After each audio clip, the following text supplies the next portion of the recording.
is absent. Absent. 3 of the 4 board members are present. We do have a quorum. We go ahead and proceed with our agenda administration. The agenda is recommended as is. Okay, I have the agenda as is. Do I have a recommendation or a motion to approve the agenda for tonight's meeting? I motion to approve. Do I have a second to that motion? I'll second that. I have a second from Mr. Ron Begay and a motion by Kristen. Okay. Call for the vote. All those in favor say aye. Aye. Aye. Aye. Aye. We have 3 ayes. Motion carries. Okay. So the floor is yours, Mr. Goldtooth. Huh? The floor is yours. Okay.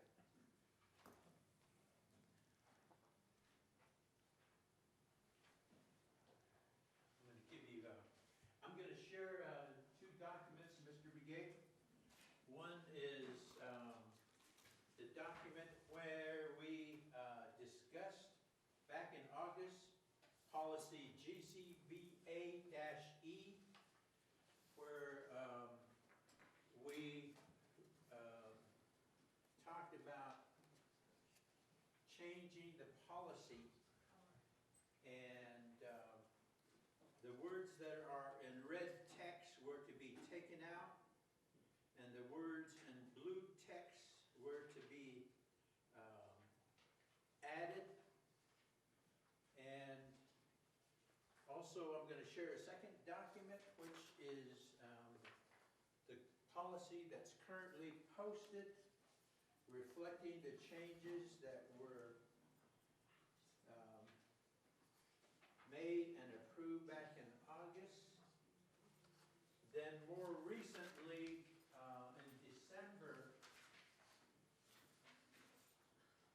recently, in December, the board revisited the policy and reaffirmed the decision to approve the policy changes back in August. So now what we want to do is to review with the board. If you put the 2 policies side by side, you should see that those the language in red text have been removed, and the words in blue text have been added.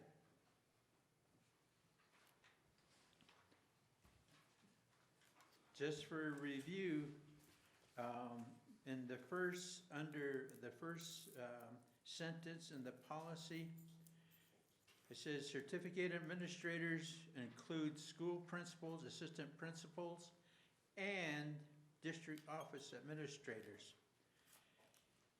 What was removed was special education director and federal projects director. Then under base pay, it says teacher's salary schedule will be used as a base upon which administrative percentages will be applied to determine administrative salaries. The following experience will determine placement on the salary schedules. So the first bullet was removed, which said all teaching experience acquired in the district was not going to be considered, not all teaching experience. Then the second bullet,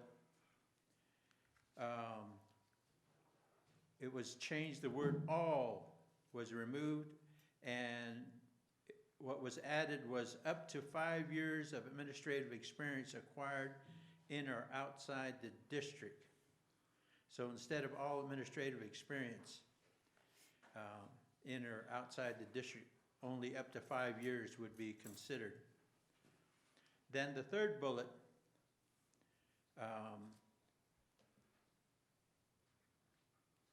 It used to say 5 years of teaching experience acquired outside the district.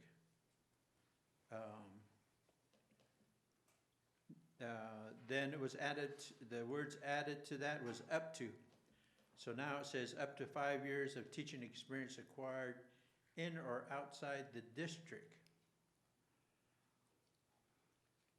Then we go to factors. Number 2 is if a person has school principal responsibility to add an additional 4%, that remained. Then number 2, responsibility of extracurricular activities, principal and assistant principals. Grades K-6, 1% additional weight for grades 7 through 8, 2% additional weight, and grades 9 through 12, 4% additional weight. That did not change. Then number 3, which said administrative experience, school principal. If you have 1 year of experience, then you would have an additional weight of 1%. If you have 2 years, the additional weight would be 2%. And if you have 3 years, an additional weight of 3%. That was removed. And then the 4th one was length of contract. 10 months with teacher holidays and no vacation with a weight of 8%. No change to that. The second one, 11 months with no, which is the length of the contract. 11 months with no teacher holidays and no vacation leave would be 10%. And then 12 for a 12-month administrator with no teacher holidays and with 25 days of vacation. It was 20%, and it was changed to 15%. When we say no teacher holidays or no vacation days, no teacher holidays is like fall break or spring break or Christmas break. And no vacation leave, only 12 months employees have vacation leave, and that's been the case for as long as I've been here, which is over 20 years. Then what was number 5 was the size of school.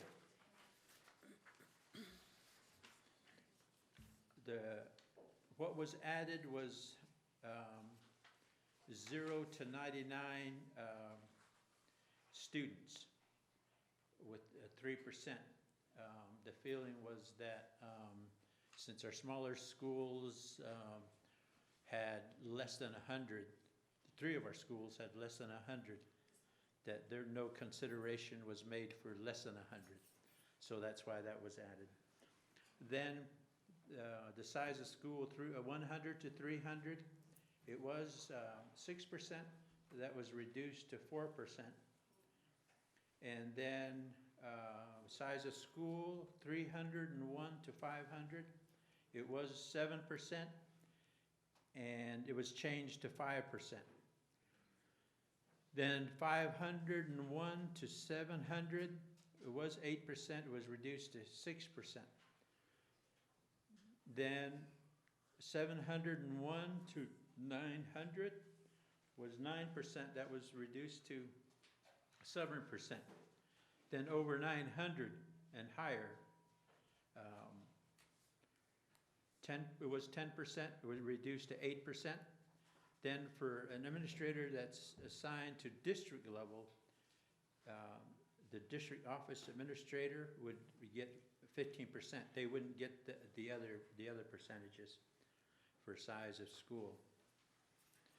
Then the next line after that was under extenuating circumstances, the superintendent may recommend that additional years of credit be accepted. That was removed, and the feeling there was that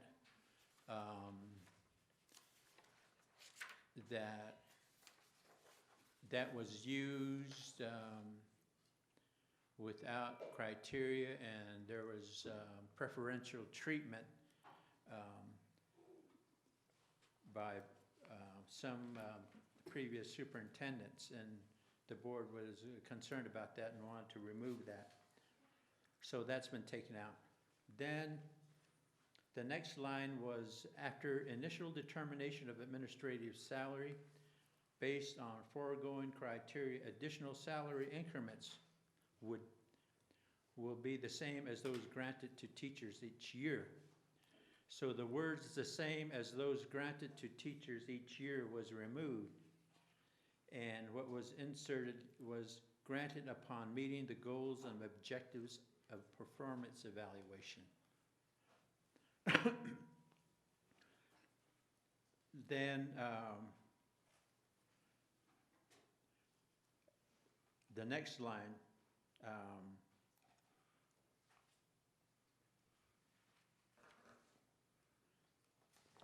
let me see what,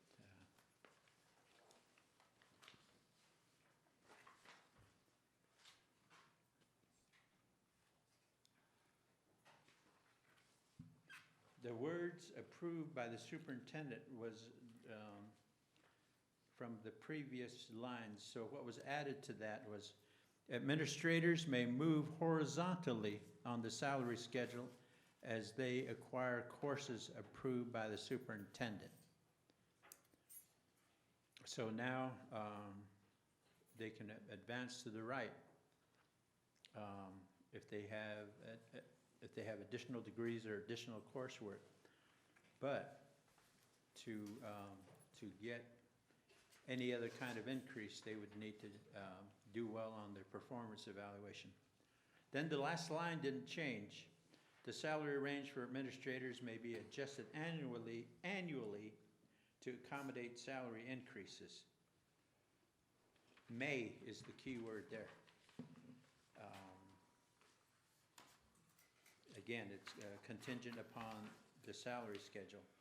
So the policy changes have been made according to what was approved in the August regular meeting, and we see that is posted at ASBA Policy Services. Now, the other discussion that took place back in August was that we put before the board a recommended salary schedule rather than a policy. So we hope to have that before the board in March with the options, and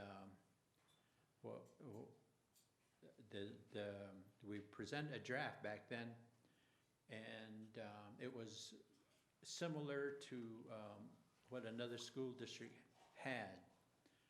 So we'll present that with more detail at that time, and possibly some options to how much we would put on that per cell. The other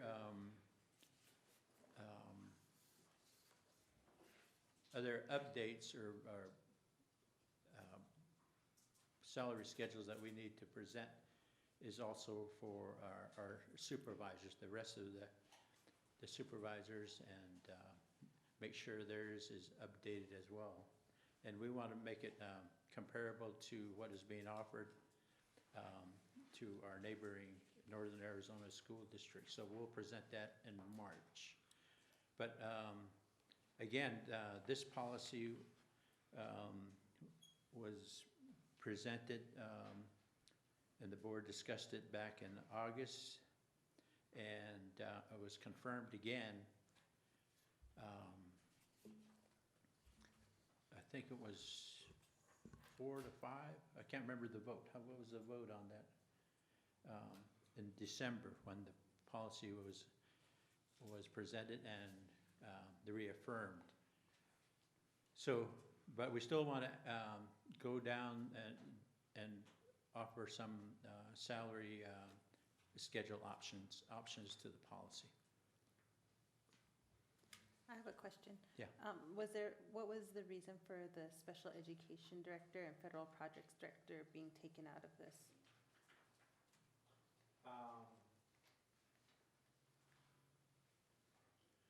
I'm not sure exactly what the rationale was.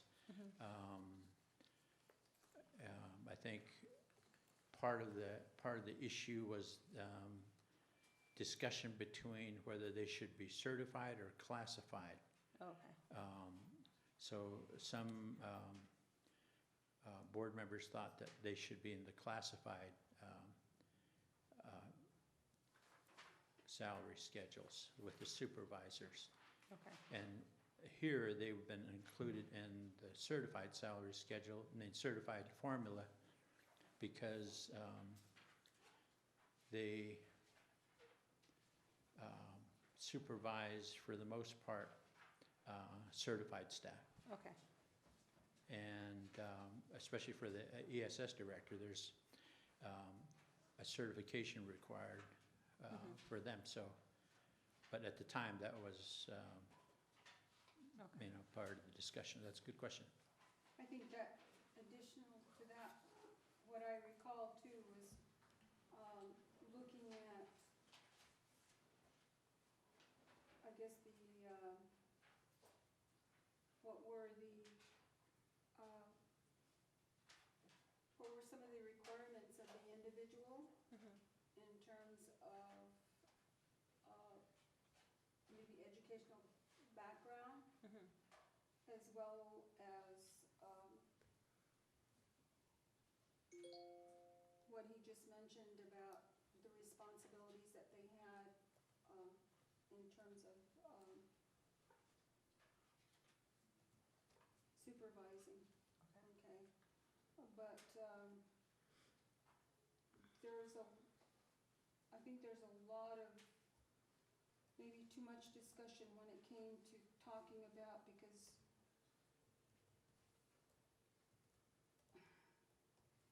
when we're talking about professional staff, and I think I looked at all the people that are in these positions over the years, with the exception of, I think in the 38 years I was in the district, I think there was only 2 people that I remember in human resources that were not certificated. Individuals that had degrees. Yeah. Okay. But for some reason, there was a lot of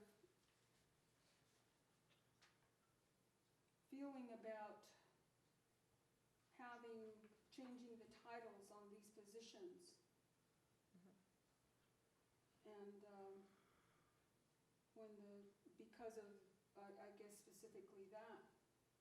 But looking at it, I think the one thing that I walked away with is that, a lot of these positions, if you go elsewhere, not just to the city, but a lot of these positions are degree positions, and they have titles that reflect that. Yeah. As well as salaries that reflect that. And we've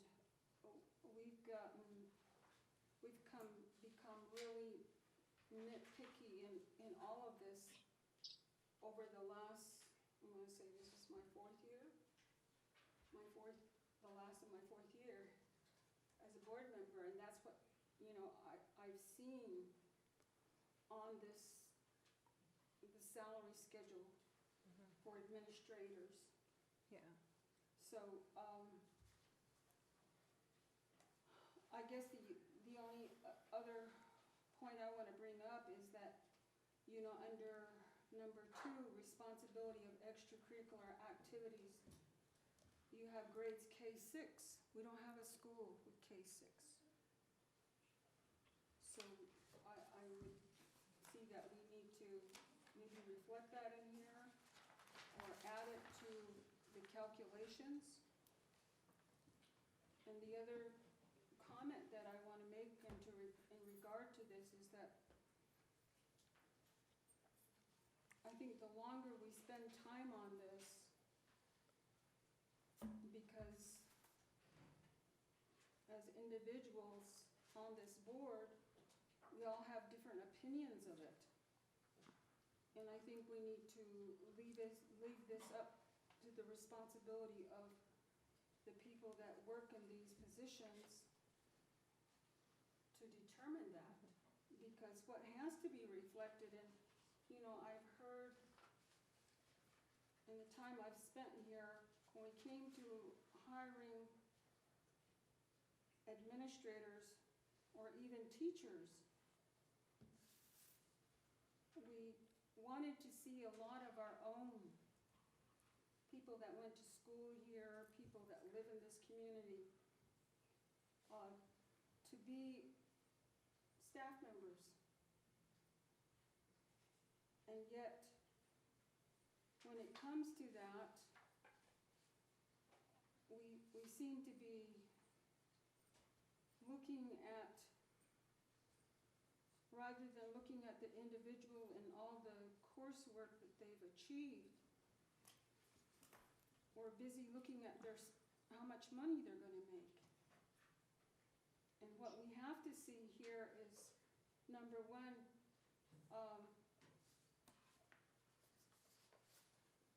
going to school and getting that degree costs lots of money and lots of time and effort. And so when you earn that degree and you apply for a job here, you should feel good about a recommended salary. And yet we have come this far where we're still not satisfied. And if we want to bring in the best for our students, we have to see that the salary that they're going to get is reflective of their college experience, as well as their experience in education. And I guess, for one, I can say for myself,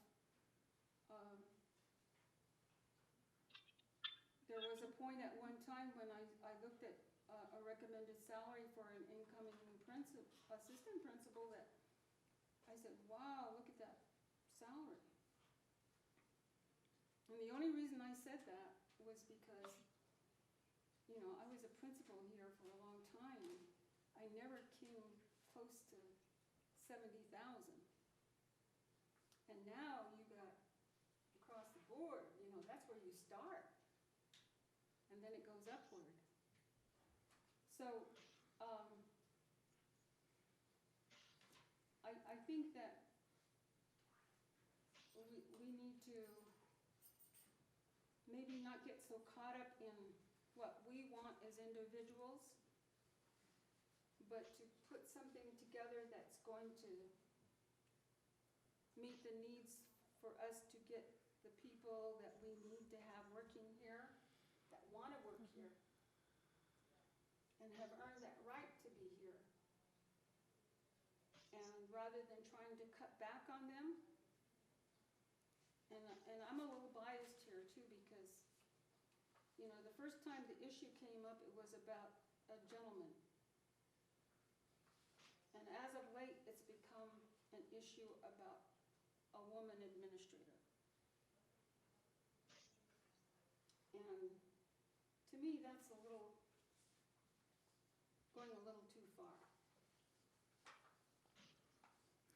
So, And we can't change the rules when it's convenient for us. We need to stop that. So, I for one feel like what we had worked. It worked for a long time. yes, it needs some amending, but it doesn't need to be amended to favor other people.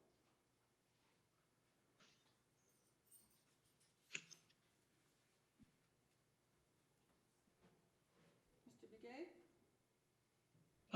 Yes, thank you, and thank you for the comments on this. Well, my understanding, and the reason why this came to be where it was at was because of, it's not necessarily because we felt that we want to offer a salary for somebody who may be well deserving of the amount. The reason why this came up was because of a recommended position based on the formulas that were used. It took the one individual that went from a salary of, I believe it was, I don't know, 73,000, and it jumped to 90,000. And the part that I had an issue with at that time was the other individuals, other administrators. I think the highest one that was getting paid at the time, who has a doctorate's degree, was getting paid somewhere in the neighborhood of 80 or 81,000. And to me, it was, I saw that as a huge wage disparity. And, you know, to me, it would be discouraging to the rest of the group in the school district if one individual accelerated at such a high pay rate, while the other ones who were there at the school for the same number of years and maybe longer were not getting paid the right amount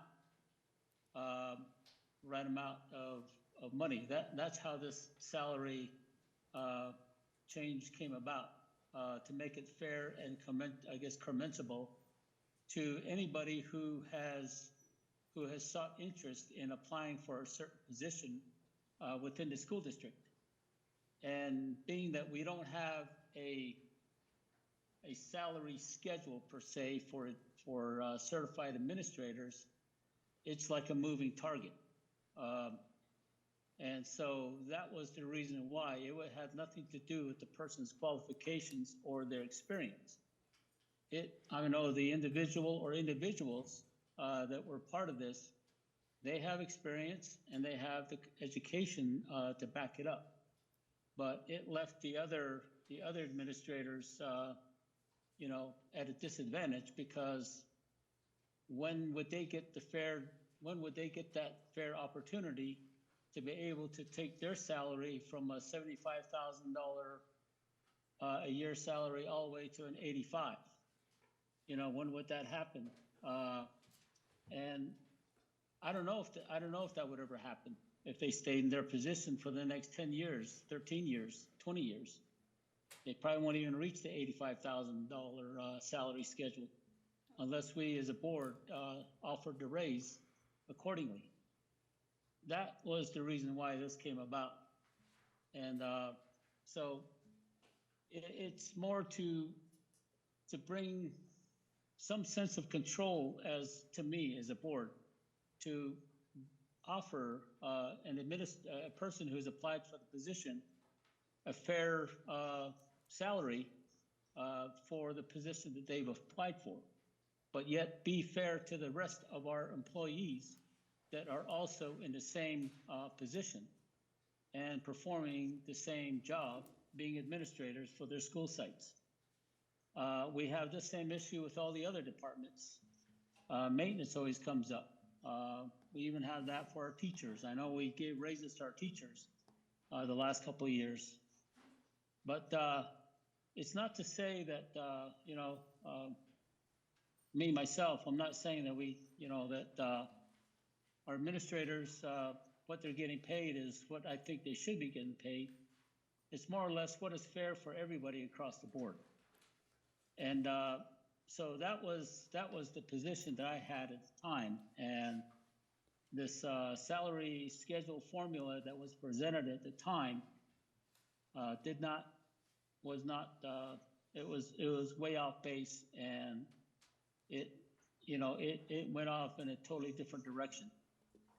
But now thinking about this and just going back to what you stated, Harriet, about, the pay scale, paying somebody for what, the fair value of what they put into their education. I agree. I totally agree with that. And what I was going to say and put out there is, maybe we're at a disadvantage right now as a school district. I don't know what our administrator salaries are compared to all the other districts around the state of Arizona. I know there's 2 positions I believe nobody has applied for, or maybe they have, but they don't like the salary. But I think us as a board, I think we need to go back and reevaluate the current salaries that we're paying the individuals in these positions. And I'm talking about the principals, the dean of students, for all the school sites. Maybe we need to take a look at them as a whole and maybe have that discussion about increasing their salary to a higher rate so it can be competitive with the rest of the school districts. And that way it would give us the opportunity when there's people applying for the positions that are open, it gives them a starting point of the dollar amount that the administrator has in that school, is getting in that school, and it'll give an idea of a negotiating range for the school district, for the administrators to offer this new position. But at the same time, it's not going to intimidate, or it's not going to create dissension among the other administrators, with their pay. I think, I don't know, to me, we're losing out on good people. And I know, as always, they always say in the industry, money talks. And I'd like to know what our salary ranges are in comparison to the rest of the schools, and also what kind of salary range will attract people to apply to the City Unified School District. Now, if a salary range starting at a minimum 90,000 for an administrator position catches the attention of people on the outside, then that gives us an indication of what we should be increasing our administrators' pay rates. The current ones that are making around 72 to 81,000. I'm looking at the salary schedule we approved last year, about the possibilities of increasing their salaries upwards of above 80, and then go from there. That's what I think. I know I'm probably getting off tangent here, but I'm looking at it from a different perspective as to what can we do to attract applicants for these open positions, but at the same time not take anything away from our current administrators. Yes, and they have spent a lot of money on their education, and even that even goes for those administrators, people from within that want to apply for the open positions. Give them a fair market value across the board. That is what I would like to state and make my comment on. I know the district went through and did some revisions on the salary scale. My only question is, have they ran through a case scenario of someone within the district or somebody outside the district taking some hypotheticals and saying, okay, this person applied based it on these formulas, what is the highest they can get paid? What's the highest amount? What is the lowest amount? And is it within range of the current salary that we have with our administrators? That's what I'd like to know with this new salary schedule that's being proposed by the administration. But I think we need to have a separate discussion as a board as to how we can increase salaries for all the administrators across the board in such a way that it's appealing to them, and it's also appealing to people on the outside that want to apply for the open positions. That's my comment. I'll turn it back over to you, Board President. Ron, I just want to go back to what you were saying about that one particular person that was going to, had a projected salary. You know, that was based on that current policy, the same policy that hired these principals that we hired in here, not, 4 years ago. So it wouldn't be fair to compare that to a new one. Because the number of years of teaching experience, yes. The numbers of experience as an administrative position would also be a consideration. But now it isn't. So therein lies, I think, what we've created before us that we approved to be unfair. So we need to be careful about how we look at these individual salaries, how they were determined, and what they were determined on. Because now you're determining them without a lot of those increase in areas for, like, you know, what you're factoring in is school responsibility, extracurricular activities, the length of the contract, the school size. And that's, you know, no longer in the policy that was approved. So, you know, you can't compare those salaries of sitting principals now to one that you're going to be looking at in the future. Mrs. Sloan, Yes, I think Mr. Goldtooth has a comment. okay. Go ahead, Mr. Goldtooth. I think Mr. Begay has some good ideas about looking at our present administrator salaries and see how we can move them to make it competitive with incoming administrators. We also have the same issue with teachers, and the reason for that, with the policy, our base pay is determined from the certified teacher's salary schedule. And over the years, we've increased the teacher's salary schedule. So for administrators that came in some years ago, their base calculation was based on the teacher's salary schedule level at that time. And now the new people are coming in with the newer teacher salary schedule. So their base pay, even though they would be at the same level of experience and education, the newer people, because of the increase in teachers' salary schedule, the new people, the new administrators' base pay would come in higher.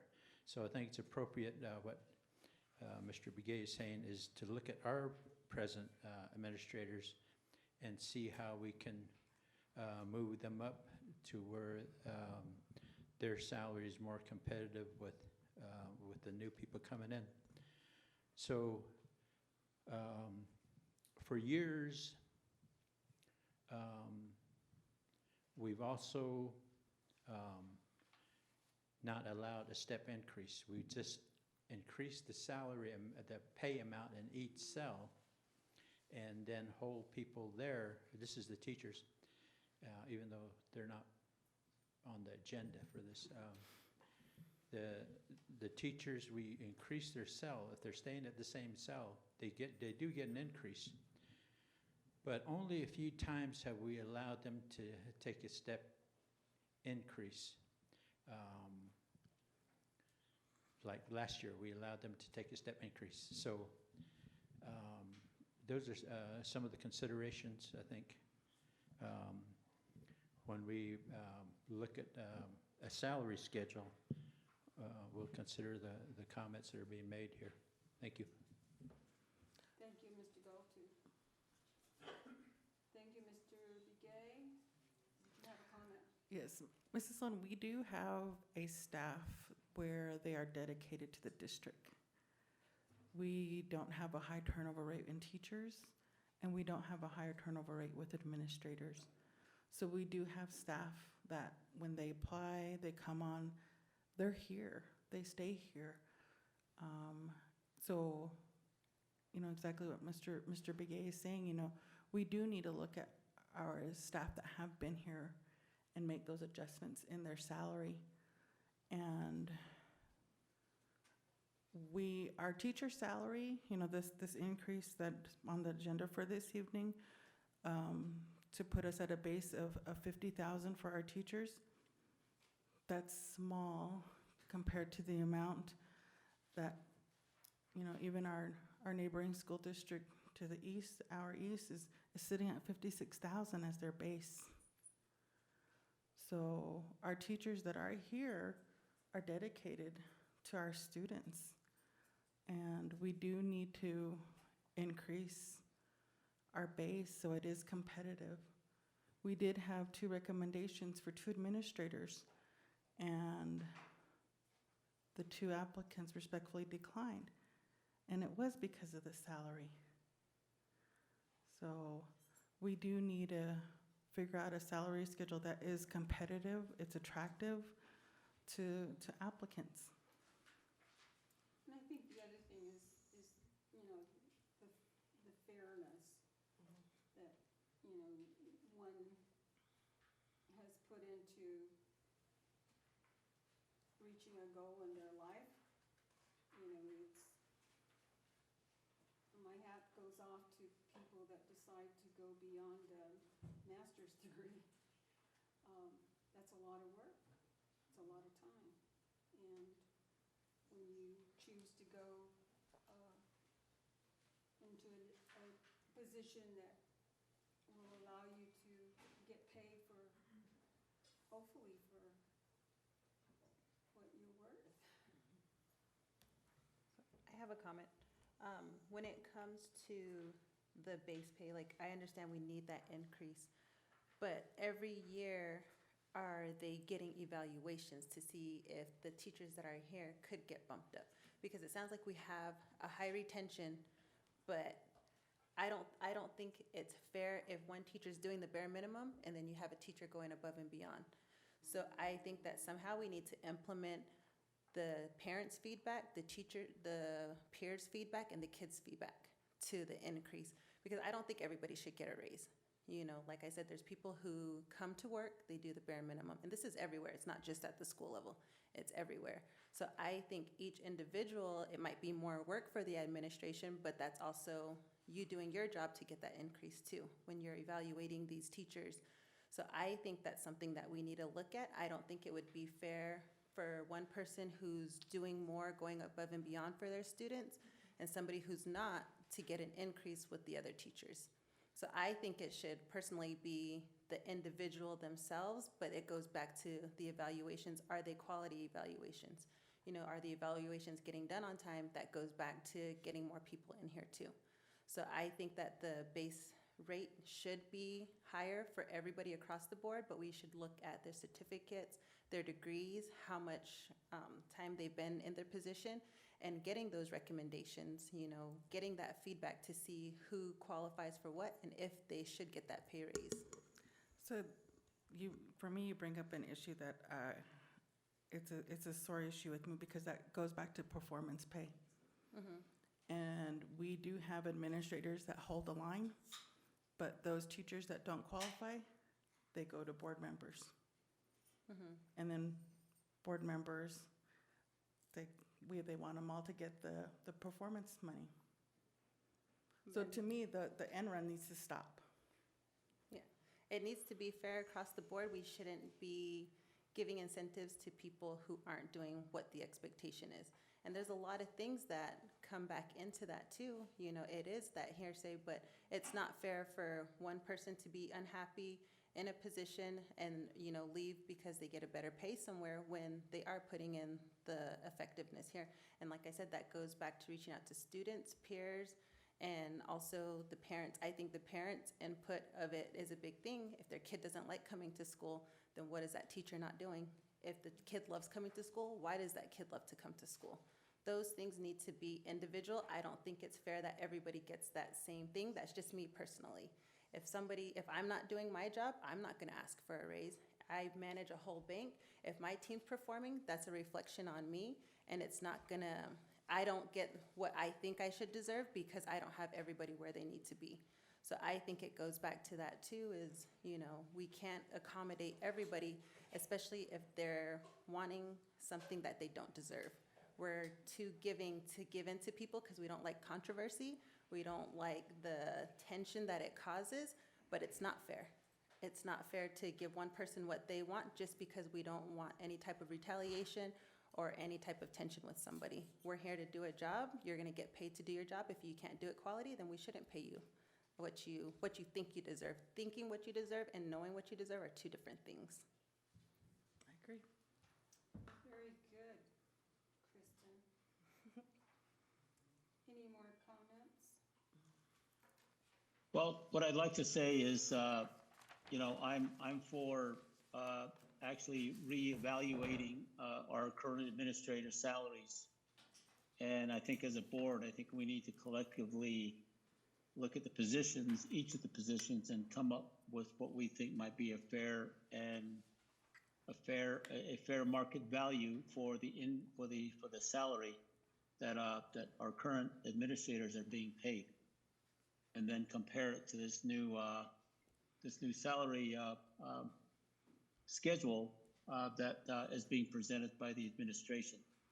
I don't want to be caught up in a situation again where, you know, the highest paid administrator is getting paid $81,000, and somebody applies for a position that is similar, but based on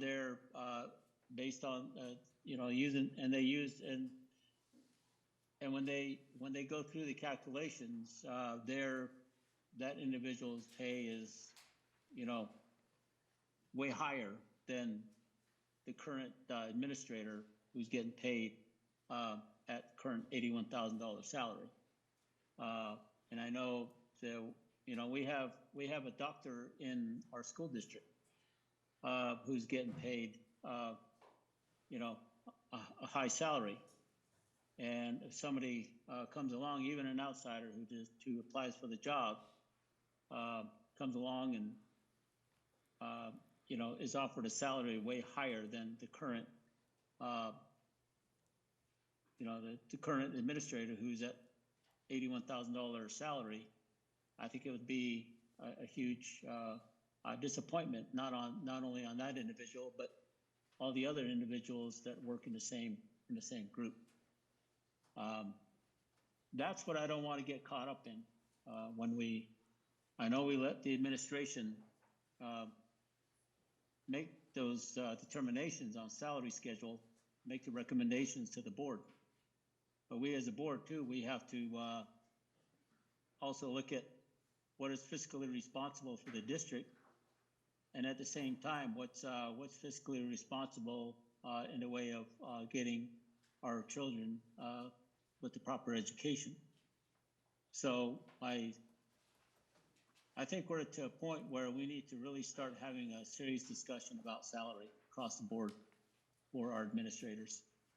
And we really need to evaluate that. And that's what I think.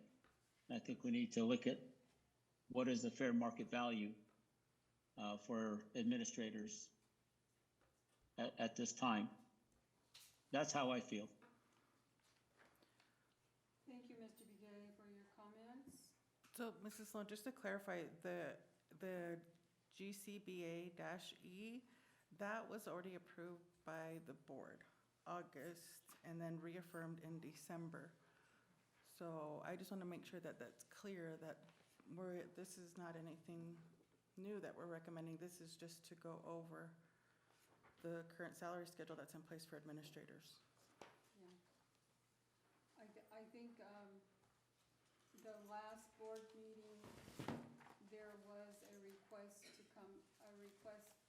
for a new administrator's salary schedule. And that was the purpose of tonight's, information that we're getting.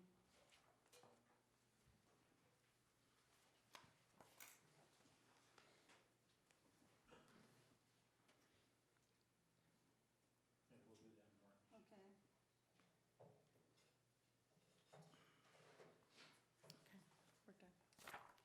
We're done. If there are no other comments, I'd like to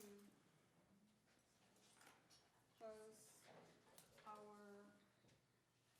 adjourn our, Work study. work study. The time is 5:55. Do I have a motion to adjourn? I motion to adjourn. Do I have a second to that motion to adjourn? I second that motion. Call for the vote. All those in favor say aye. Aye. Aye. Aye. Aye, we have 3 ayes. Motion carries. We are adjourning. We'll take a 5-minute break before we begin our regular meeting. Thank you. There's refreshments and food at the back. Please help yourselves. I need a toothpick. I had dental floss now. Oh, I get it stuck in there. Break my filling again.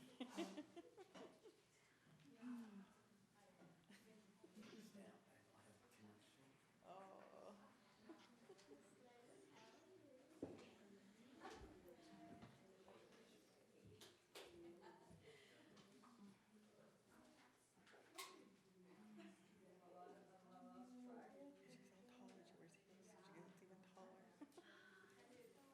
I don't wear heels no more because I don't have the strength in my calves to. I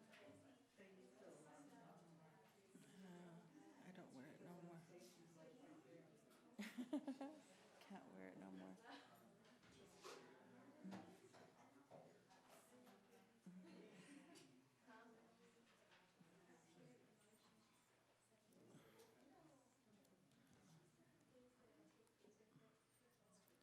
The girls went to flag today. I was trying to check on them, see where they're at.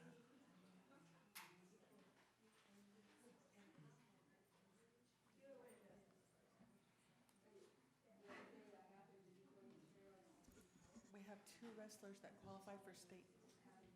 The boys. So they're gonna leave tomorrow. So. Coliseum? Veteran Coliseum, the Veteran Memorial Coliseum? Is that the old, not fairgrounds, what is it called? Yeah, like fairgrounds. State fairgrounds. Yeah.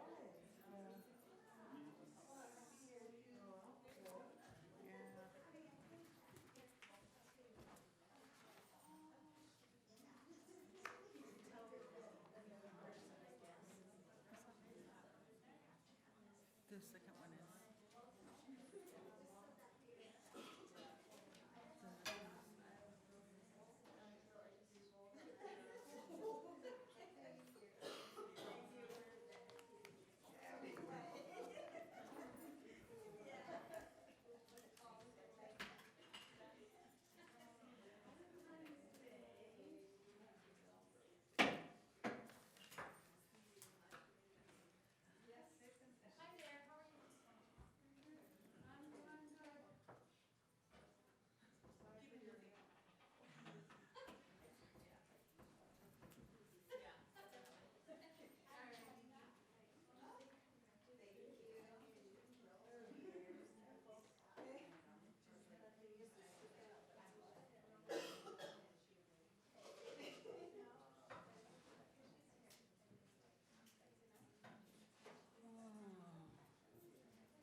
It's like a gravy.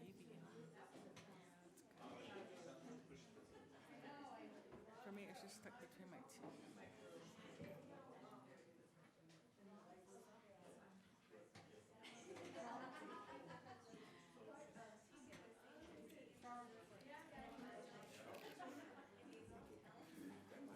Yeah. Oh, okay, yeah. Well, Amy will grab it for you. Wondering when we have our new board member. I don't know, because I know they did the interview, did they approve it and everything? So I know that after I got my stuff all done, it was still like another 2 weeks, 3 weeks. We're in time for the Yeah. March. Mhm. And then with that one, I was wondering if we need to change it, because I think that's the day that we fly back in. Good point, bring it up. Yeah. Because I was like, I think that's when I fly in or the night before. I can't remember. I have to look at it. But it's right around that time too. Because that's spring break too. Yeah, I think so.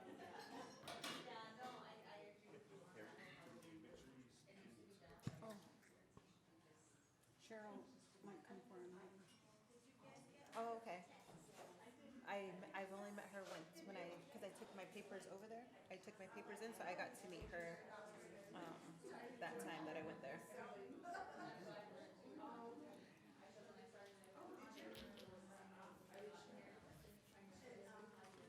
Okay, Like Leah's red shirt. So we need to all get red shirts with hearts on them. Miss Navajo. I think Miss Navajo. Melissa.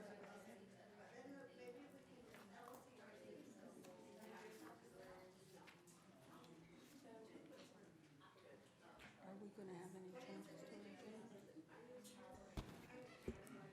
Are we gonna have any changes to our agenda? All I'm gonna remove is the classified.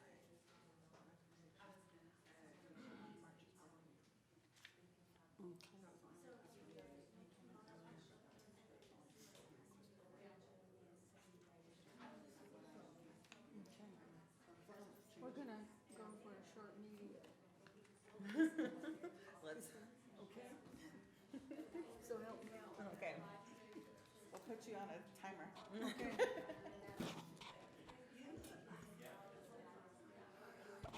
Okay, can I have your attention? The time is now 6:01. And I would like to call the meeting to order for the Tuba City Unified School District Regular Board Meeting for February. And it is February the 14th, 2024. Happy Valentine's Day to everyone. And thank you for being present tonight. I'd like to proceed with the roll call. Kristen, Present. Mr. Ron Begay, Present via Zoom? Mr. Lee Sinigini, absent. Ms. Harriet Sloan, present.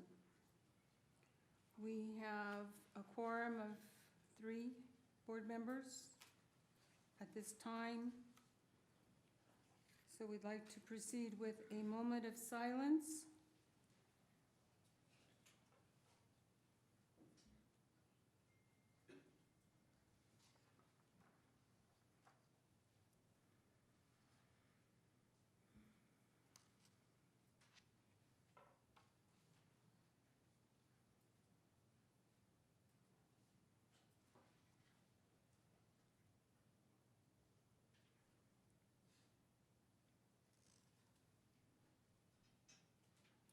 Thank you very much. Would everyone please rise for the Pledge of Allegiance?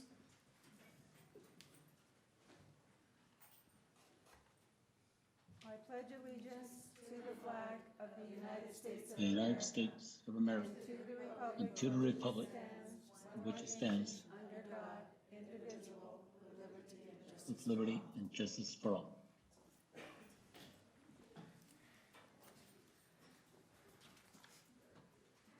Thank you very much, everyone. Administration, the adoption of the agenda. There is one item I would like to remove from the agenda. And that is item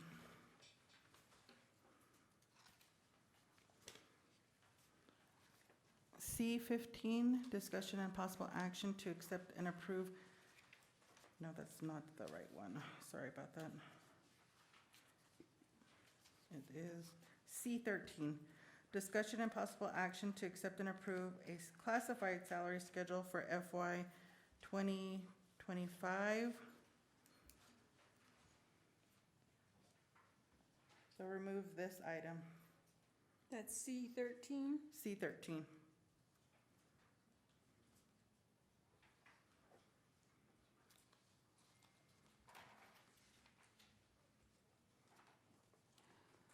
Do I have a motion?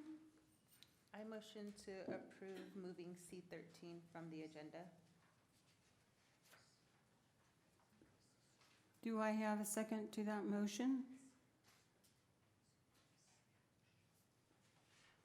I'll second it, but I also have a question on that agenda.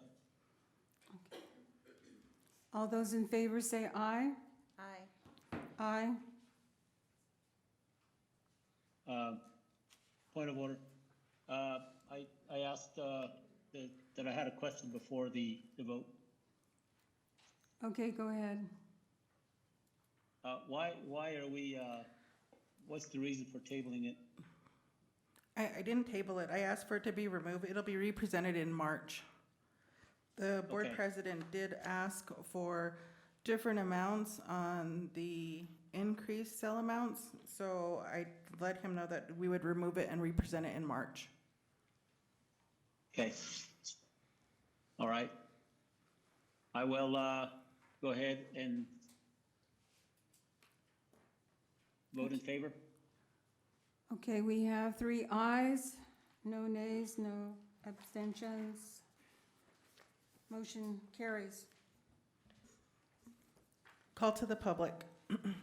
B1, guidelines. Any person wishing to address the board on a non-agenda item will be granted time to make a presentation at the discretion of the presiding chairperson. Individual remarks will be limited to 3 minutes.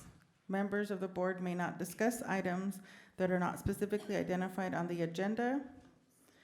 Therefore, pursuant to ARS 38-431.01G, action taken as a result of public comment will be limited to directing staff to study the matter, responding to any criticism, or scheduling the matter for further consideration and decision at a later date. So we do have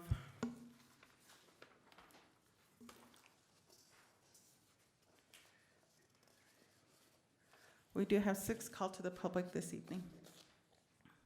The first one is Robert Yazzie, and Mr. Yazzie is seated behind Amy this evening. Okay. So go ahead. Good afternoon, good evening, and happy Valentine's Day to all the women and my brother there. My name is Robert Yazzie. I am from Mount Alva, Arizona, down here. You're about a couple of miles west of Tube City Trading Post. My concern is Navajo Route 1012 and also around the old airport.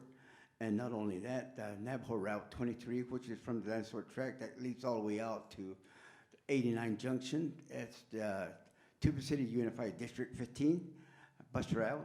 And not only the bus route, I know you guys got your mileage from it.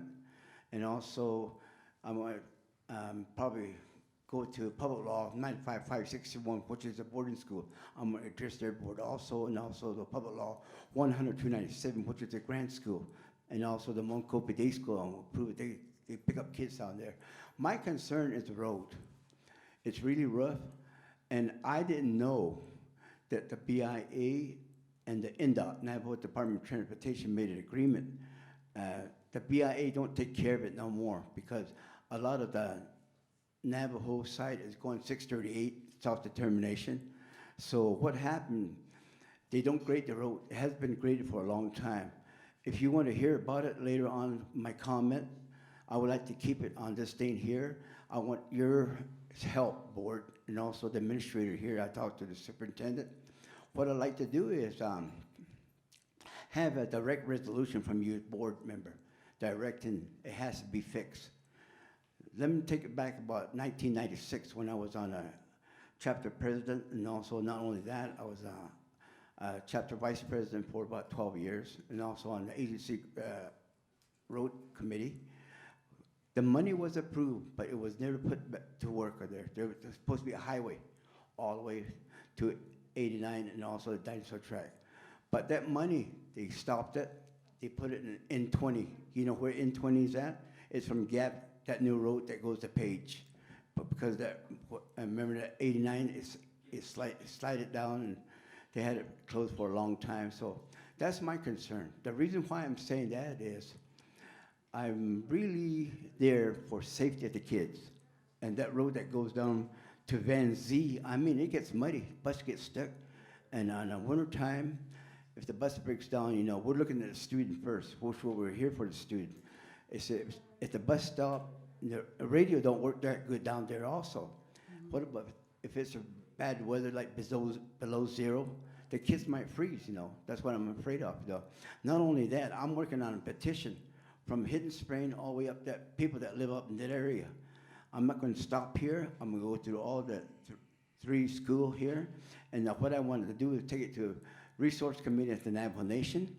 And I contacted the Bio Nigrin, so he knows about it. And it's been horrible during the wintertime. I mean, right now, I live down there. It takes me about 30 minutes to get down there, especially down that road. You got to be very careful. And one of these days, you know, if you want to make a meeting on this, Harriet, and also the new board member, I don't know her, but I know most of like Lee and also Ronald Begay. I'd like to, you know, have a meeting with you guys. I would need a resolution to back me up when I get to the chapter house or to the agency road committee. So that's what I'm here for. I won't take much of your time. You guys have a lot to do, and I respect your Arizona Vice Statute law and a public call to the public. So, but thank you again. That's what I'm here for. I won't make my comment less than 3 minutes. Thank you. Thank you very much. We will refer this concern to the superintendent. The next call to the public is Lisa DeJoly. Yeah, same here. I'd like to defer that to the superintendent to look into. Okay, good evening, board members and everybody here. Happy Valentine's Day. My name's Lisa DeJoly. I'm a parent of a high school student. Her name is Trisina Jenny. She's a freshman. And just kind of a little background. October 11th, I stood before the board in support of a high school girls basketball coach, head coach to be recommended for the position and approval. And that was 2.5 weeks before the actual basketball season. So I'm just here to raise some concerns about the whole coaching process, and I think we need to do better as a district. And I took it upon myself, and I reached out to all the other coaches in our region. I asked how soon they were hired, and some as early as March. And the latest was in August, and ours was late October, so we need to do better. Last night, my daughter, she partakes on the varsity team. We lost the first round of state, and we were ranked 11. So, you know, all of this ties into building a program, and we need to do better. I'm requiring to hire coaches immediately after the season's end to build a program, to invest in our kids and coaches. From 2012 to 2014, during the off season, my husband and I stepped up as parents to provide a club team for our girls basketball team because there was no coach hired.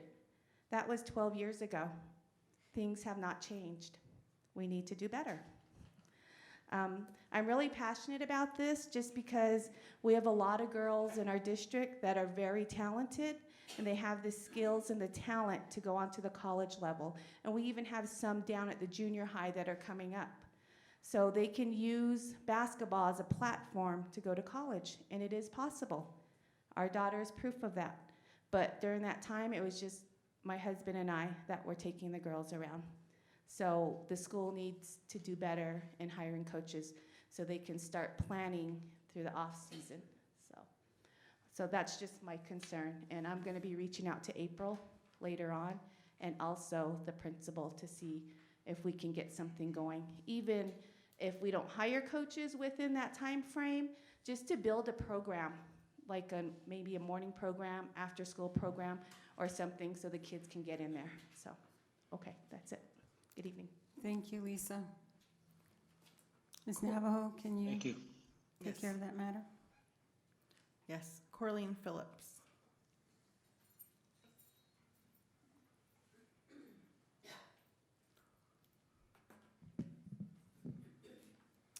Good evening. I want to preface this by stating that I'm standing before you as a parent tonight. I have two girls who attend the Tuba City High School, one a sophomore and one a senior. So having a senior in high school, I thought at this time I would be spending my time arranging for invitations, ordering outfits, that sort of stuff that seniors go through. And instead, I'm finding myself weighed down by the injustices, the prejudice, and wrongs that Tuba City High School and the Tuba City Unified School District has put my child through. Early on, I taught my children to advocate for themselves so that they could experience what the real world is like and they'd be ready for what lies outside of high school. It's been through this lesson that my daughter has learned just how two-faced and unfair and selfish and unjust people can be. People who hide behind honorable titles such as teacher, principal, counselors, and superintendents. My daughter has received nothing but dishonesty, deception, and disrespect by the very people and place that's supposed to prepare her for the rest of her life. My daughter was placed in a Navajo language class in the school year of 22-23. In this class, she was faced with an educator who neglected to take her job seriously. My daughter was given a failing grade in that Navajo language class because the teacher became so overwhelmed by her grade, for lack of grading, and then she ended up failing students, claiming that these students never turned in assignments. This cost so many students a chance at a successful future. The administrator continued to allow this to happen for the entire year and into the new school year, despite all of the complaints that were made by parents and students. It's this type of broken system, that the lack of accountability, that keeps our school in a failing status and us barely treading water. TCUSD has failed my child and students by not abiding by their own job descriptions that you guys advertise and turn a blind eye when things are being reported. So I've been advocating for this for almost a year and a half for my child with the former principal and the current acting principal.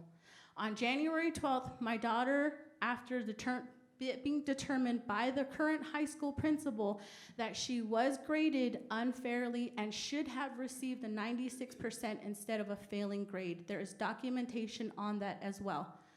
However, that's not reflected yet in Power Teacher, and I keep getting the runaround on it.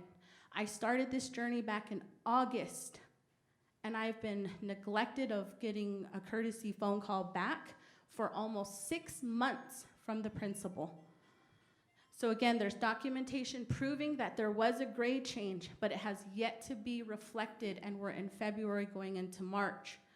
This is holding up Manuelito consideration for my child, scholarships, opportunities, and reconsideration for the National Honor Society, which she was neglected to get in her junior year because of this unfair grading.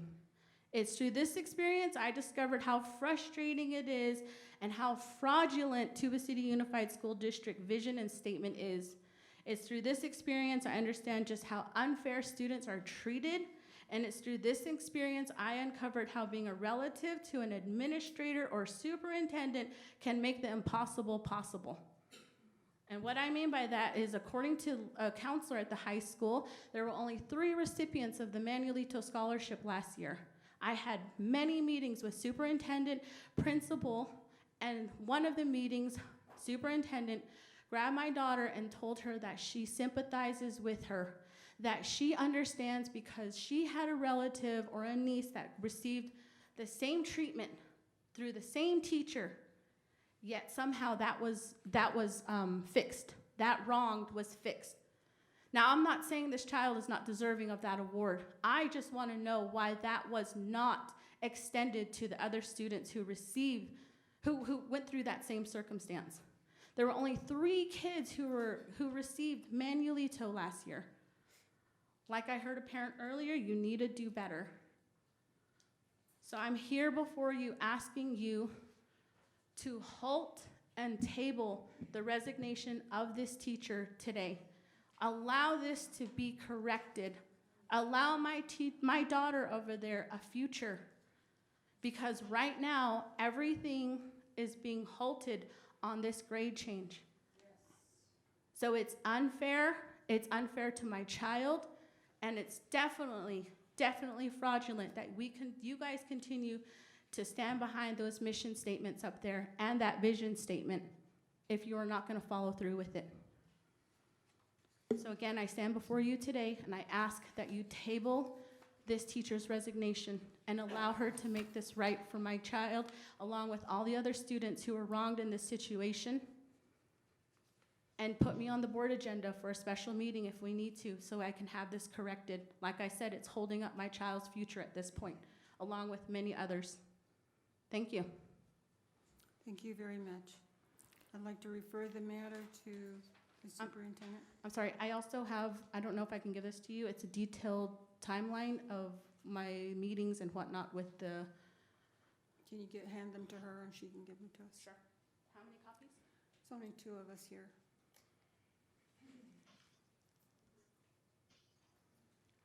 Cora M. Phillips. I'd like to request that the superintendent look into that matter quickly, expeditiously. Thank you, Mr. Begay. Good evening, honorable board members of the Tuba City Public School System. I'm going to give you a little bit of detail of who I am here. I'm a boarding school survivor, and we went through major ethnic cleansing and cultural genocide. I'm a survivor of that. So as you can begin to imagine that when I hear of my granddaughter failing in a Navajo language class, when she first signed up, she was all excited. And I was excited for her because I called them the deprived generation because of the ethnic cleansing that we went through. We never bothered to teach our kids the Navajo language and the culture. That is what we're dealing with. That's a major precedent that we're trying to correct in today's society. So how dare you, how dare that teacher fails our own Navajo students who are making an attempt to try and learn their language. I find that so disgusting when I first heard about it. So that is the biggest fallacy that you can ever put on growing children who are about to graduate and enter the real world out there. And that real world can be cruel sometimes. And that cruelty, I understand, is beginning here at this high school, where you should be grooming and pampering them to become sophisticated and to be a warrior out there in today's society. But it sounds like that ain't happening. So I serve as a member of the Navajo Nation Human Rights Commission, but I'm here to talk for my granddaughter. I'm advocating on her behalf. I have advocated for indigenous issues all the way up to the United Nations. And it makes me pretty darn sad to know that a community school here in Tuba City, where I was raised, I went to school here, they're failing our own students. Where is the ethics? Where are the principles? that my daughter mentioned, the vision statement. Who's adhering to that? I want to question that. So, in my advocacy, this is what I talk about. Our children, you hear every politician that's out there campaigning every 4 years. Cater to your children. They are our future leaders. How can you make future leaders if you're going to fail them because of some deficient teacher? I'm sorry, but that's nauseating to me. And shame on you. Shame on that teacher who is being allowed to do this to our future leaders here. So, you know, her rights, her student rights, are being violated here. Her civil rights are being violated. Her human rights are being violated. And that's also a good cause to begin some major issues. And I've already talked to an attorney in terms of how this can be. The promises have already been made by the administrators that this is going to be rectified. Where is that rectification? Going on what? 1 month, 2 months, 3 months, 4 months? Come on! Those are not the leaders that we want in our community to be in this institution that's going to be helping our children become the warriors someday. So I don't know how much time I have, but you know, it hurts me. It really hurts me to know that as educators, you have that responsibility, you have that ethical responsibility to properly teach these kids, ordain them with a fantastic, intelligent mind so they can go on to college. I graduated from here, and I worked on all the way up to my master's degree. But I'm giving my daughters the chance to get their doctoral degree, so I had to step aside. But I'm a byproduct of the school, and it really, really pains me to see what is going on right now. The administrators, the principals, whoever they are, they're liars. How can you stand by that when you are violating the rights of students? Okay. So I thank you for your time. I thank you for your leadership. Do the right thing for our kids, for our children, for the future leaders. Thank you. Thank you. Brooke Begay. Thank you. Ms. Navajo, can you make sure that you follow up on this item? Go ahead. Good evening. I'm Brooke Begay. I am currently a student or a senior at the high school, and I'm here to address this frustrating matter of mine. Throughout attending the high school, I treat my teachers with the utmost respect because seeing my mom as an educator, I see what she goes through every day, seeing what she encounters, that she's being disrespected, and the absence of compassion for teachers that she deals at the school. And, you know, just seeing also students disrespecting her. And, you know, from this, I do my part to show my appreciation to my teachers, that I respect them. And ever since I stepped into the Navajo class, I have stepped into an unorganizing setting with no sense of curriculum or no objectives whatsoever. The Navajo language teacher came off as discourteous and impolite to all the students in that classroom. She would consistently lose assignments, and whenever she did that, I would have to redo them. Every time she told me, I don't have your assignments, or if I don't have it, then you have to you didn't turn it into me. Even if it was the day that even if it was the day before I turned it into her. It got so bad to the point I would have to take pictures before even turning it into her. She would also change due dates and expectations, which made it harder for all students to remain consistent with her class. And, you know, the Navajo language teacher always said to us students in her class, you know, while explaining assignments, she would say, ask your elders and relatives to help you understand, but yet she would not allow us to take our work home to help us understand what the assignments were even about, or to understand what these Navajo words mean, or etc. And she would give out excessive work that was beyond our learning. She wouldn't, there was never, it wasn't even being taught in class, and the assignments were confusing that she wouldn't really explain it thoroughly to us, and she would just give it to us, expecting us to magically know what we were supposed to do whatsoever.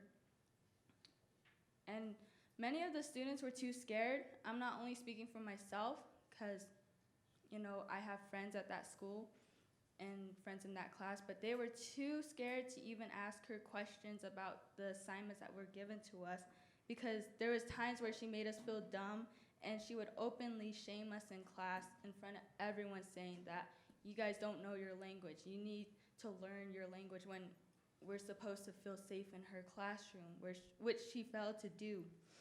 And an incident occurred between me and her on February 2nd, 2023.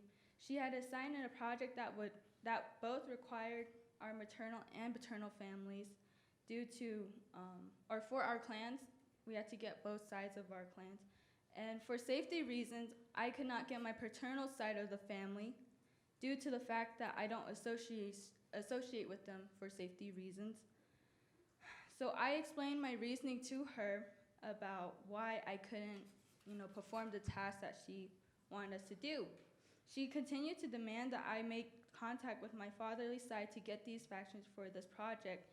She was inconsiderate of what I was asking her and neglected to figure out a resolution to my circumstances. In her own words, she stated, if you do not get these clans to me, then you won't receive full credit for this project. And she just said, I don't know what to tell you, but you have to get these clans. Ask your dad's relatives or ask your mom.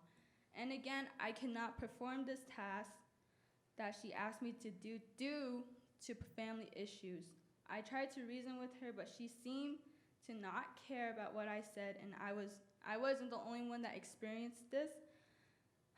Numerous students had their own reasoning for not, you know, filling out specific parts of this project you know, just due to family issues. And she failed to understand our complications, and the exact thing that she told me, she said to them.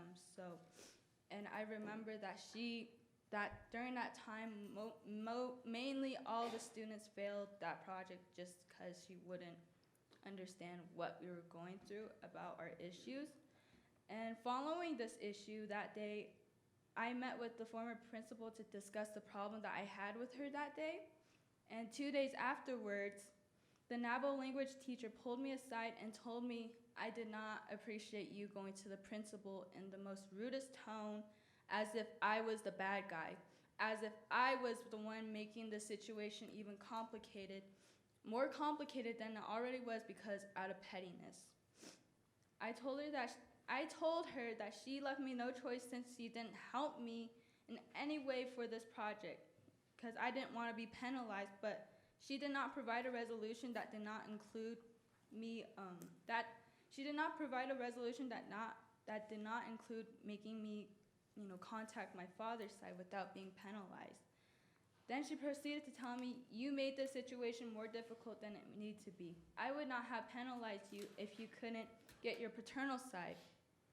And at that moment, I couldn't believe that she switched up her words on me, because these weren't the words that she told me 2 days ago after that incident. She made me feel that I was dumb, I was the one being dramatic, and caused this situation out of pettiness. I know that she did this to save herself because of how things were looking with her, between her and the principal, because... Okay. Brooke, can I interrupt? Yeah. This is regarding a situation that happened last year? Yes. Okay. And this is a teacher that is presently at the high school?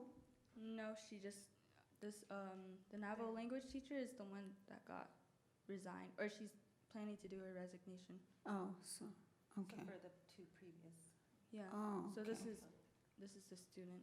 that But was- you did go follow up with the principal at the time? I had numerous meetings with the former principal and my counselor, so, you know, what's being done right now is not happening, the grade Okay. change and stuff. All right, well, I have to cut you off, but I appreciate you following, you know, going up through the chain of command and doing that. That shows me what a respectful student you are. And coming forward tonight and speaking, you know, on your own behalf as well as others. That's respectful. Thank you. Thank you. You're welcome. Tyra Minikaus.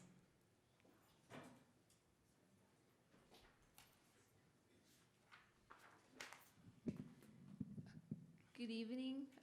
My name is Tyra Minikows, and I'm also a student at Tuba City High School.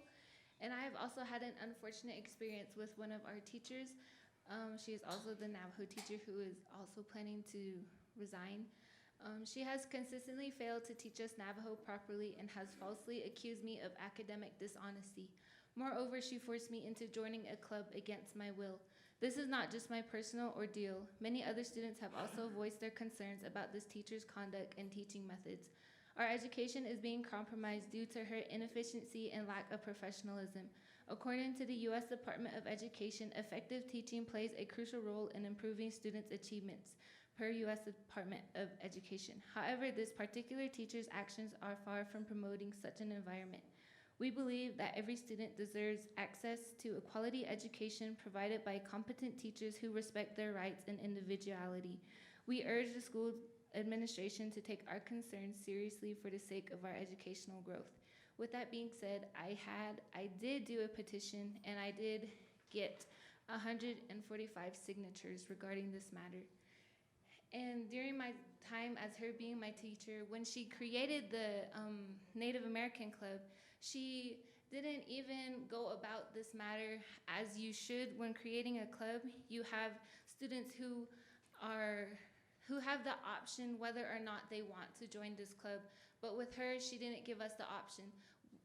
As students who were taking her class, she forced us into taking this, forced us into being the club. Sorry. She forced us into the club. She didn't give us a choice, and we tried asking her if we could not be in the club, but she said that as students taking her Navajo class or Navajo government class, she said that we had to.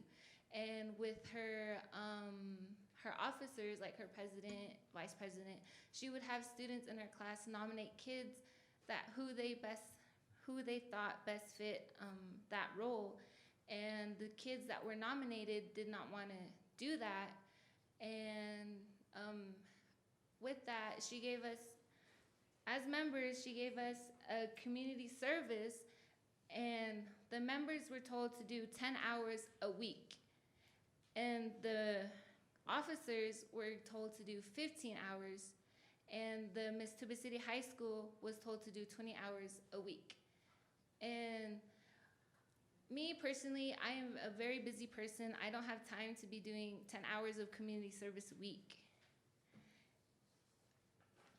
And with the academic dishonesty, I did an assignment she told us to do. She told us to write a poem, and that was my own original poem, and she told me that I copied another student when I did not do that. I had help from my parents.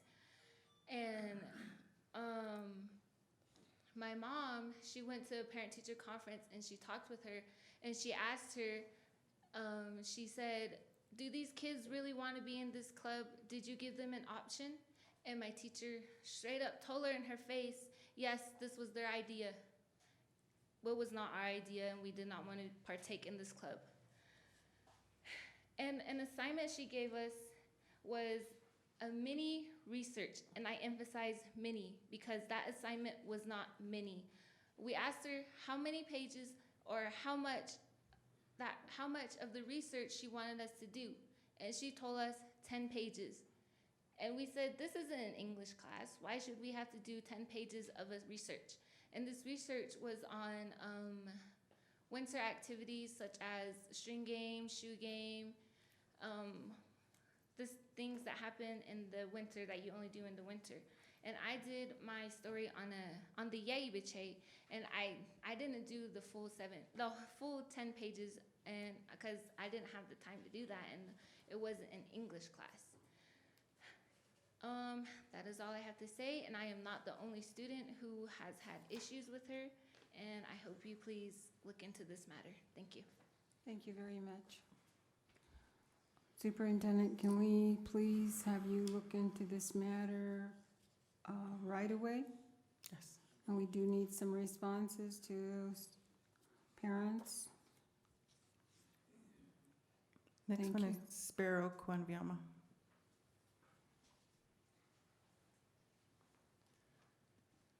Yaat shik do shidina she spare kwambia manisha Torchini initially Tanazani Ebashichin Kiana Edashiche Kisani additional. Good evening everyone. My name is Spira Kwambiama. I use he him pronouns and I'm a student at the Tuba City High School. I'm here upon you guys tonight to speak about school safety. That's what I put on there, but this is like a lot more that I'd like to mention, but I think everyone in this room is aware of the consistent soft lockdowns that we were having like around the end of last month that were consistent and going for days. And I believe in one or two of these incidents, whoever oversees still allowing games during soft lockdowns was allowing a public game, while this the person threatening the school was, you know, they could get in, and if it was a public space. That was my first thing. Besides, you know, the school taking 2 weeks to deal with the issue. You know, right now I'm not speaking only on my behalf, but students who weren't able to attend tonight, who were feeling anxious about the situation, who were freaking out. I know allegedly there were some teachers, you know, scaring kids because, you know, it's, you know, if someone's threatening to shoot a school, obviously, yeah, you're going to be scared. If the school is only taking soft lockdown precautions and allowing anyone to still come into the school. On another note, I did come to, I think, 2 school board meetings, a regular board meeting in August and September, in which I spoke in regards to the clear bag policy. And I know the targets, one of the issues that this policy was trying to target was not only the threat of guns at our schools, but also the problem that we have with, you know, drug usage at our schools. And I was also trying to follow up with not only the superintendent, but the principal, as well as my own school counselor, Ms. Cheryl Onse, about starting a program for students, by students, because this school district, honestly, breeds this kind of behavior. The student that was threatening the school the past couple of weeks was, I'm sure, a student here. And, you know, I just really appreciate it if the school would, you know, hear my concern. Because I'm here to not only, you know, I can't speak for myself, but I want to be able to help other students and connect with them and, you know, not have these adults, I guess, controlling every aspect of I don't know, just creating unsafe spaces for these students. I don't know, yeah. I also requested, I don't really know the legality of this, to be able to get statistics correlating between the clear backpack policy as well as its relation to, I don't know, incidents with drugs or school shooting threats like the past couple of ones we had. So I don't know if you guys want my email, want to follow up with that, you know, I'd really appreciate it. that's all I really had to say tonight. So thank you for allowing me this opportunity to speak. Sparrow, I want to thank you, okay? Because sometimes, sometimes there are adults that we tend to get too busy with all the events that are going on in our lives that we forget to respond back and be helpful in these kinds of situations. So it is good to hear from a student specifically addressing how it's impacting them. So we will direct our superintendent to respond to these issues and get back to how we can possibly do better at this, okay? But we do appreciate your comments tonight. Thank you. Desiree Nez. Hello, Yat Sha'e Desiree Nez, Superintendent, board members, Nikshar. My husband is Donald Nez Jr. I have a daughter who is a sophomore and a son who is also a junior at the high school. We had started a girls basketball program back in 2021, right after the pandemic. And at that time, it was the girls who came together and wanted to play. And at the time, you know, we didn't have a facility open. We were practicing on the road, and even just last year, we were still doing that. There was no open facility. Surrounding communities like Page, Kayenta, even as far as Winter Rock, you know, they opened their facility to their students. And so we've had to go through that as well. So I'm here to say that I agree that we do need to hire coaches early on. Even if it's not coaches, we need to hire volunteers, not only for basketball, but for volleyball, other sports. My son plays football as well. He's been recognized, you know, and during the summer, you know, I come from a very small community, and I graduated at Gray Hills, and at that time I used to think very highly of Tuba City High School, Tuba City District. You know, there was so many things that I thought that they did very well back then, and now it just seems like since my kids have been here, I've provided everything for them, transportation, to camps, to, for instance, my son had played football during the summer, and we traveled to Kayenta, and other schools took their kids on the bus, you know, and provided snacks. And me, you know, with our team, the Tuba City High School boys, we had to transport our own child, provide food for them, and it was a school wide camp, and you know, I just really was, you know, upset with that. And it's still the same every summer. You know, the gym is closed for what reason, I don't know why. So, you know, having a volunteer be there for the kids, I don't know what that process would be, but to get started on that would be great. You know, I you know, since the beginning of our program, you know, it teaches the girls a lot of things.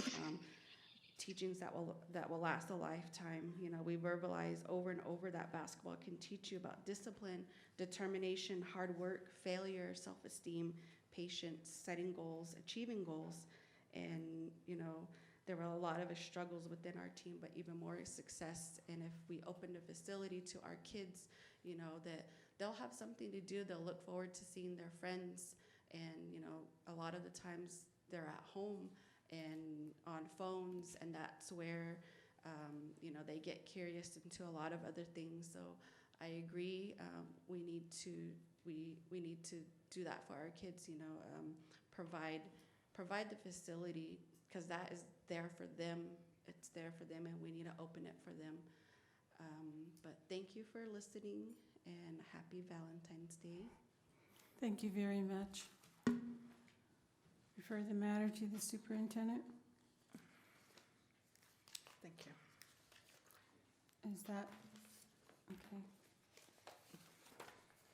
That's the last call to the public. So C, action items, personnel. Good evening, everyone. Board members, we have now 14 items to present to you under personnel. And some of them, one of them at least, has been made reference to. The first one is discussion and possible action to accept and approve certified employee resignations from full-time positions. We have 2 teachers, Tammy Richards and Della Austin, who have requested resignation with effective dates indicated. Next is item C2, discussion and possible action to accept and approve coaching resignations for SY 2023. We have a coach at the elementary school who would like to resign from her assignment as volleyball coach and soccer coach. That is Ashley Franklin. Then item C3, discussion of possible action to accept and approve coaching resignations. This is at Sanabon Sabatine Elementary. Jane Homer, who was assigned assistant basketball coach, would like to resign at the effective date.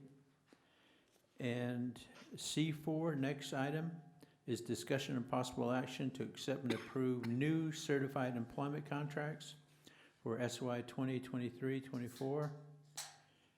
And we have a couple in there that are being recommended for SY 24-25. The first is a recommendation from elementary school to hire Ashley Franklin as a reading interventionist and Kylie Granger as a classroom teacher. And for SY 24-25 from Zitlabe, Pierre Bonando and Angelique Pacana. Then for Sanabon Sabatine, for this school year, Loretta Smith to be a classroom teacher.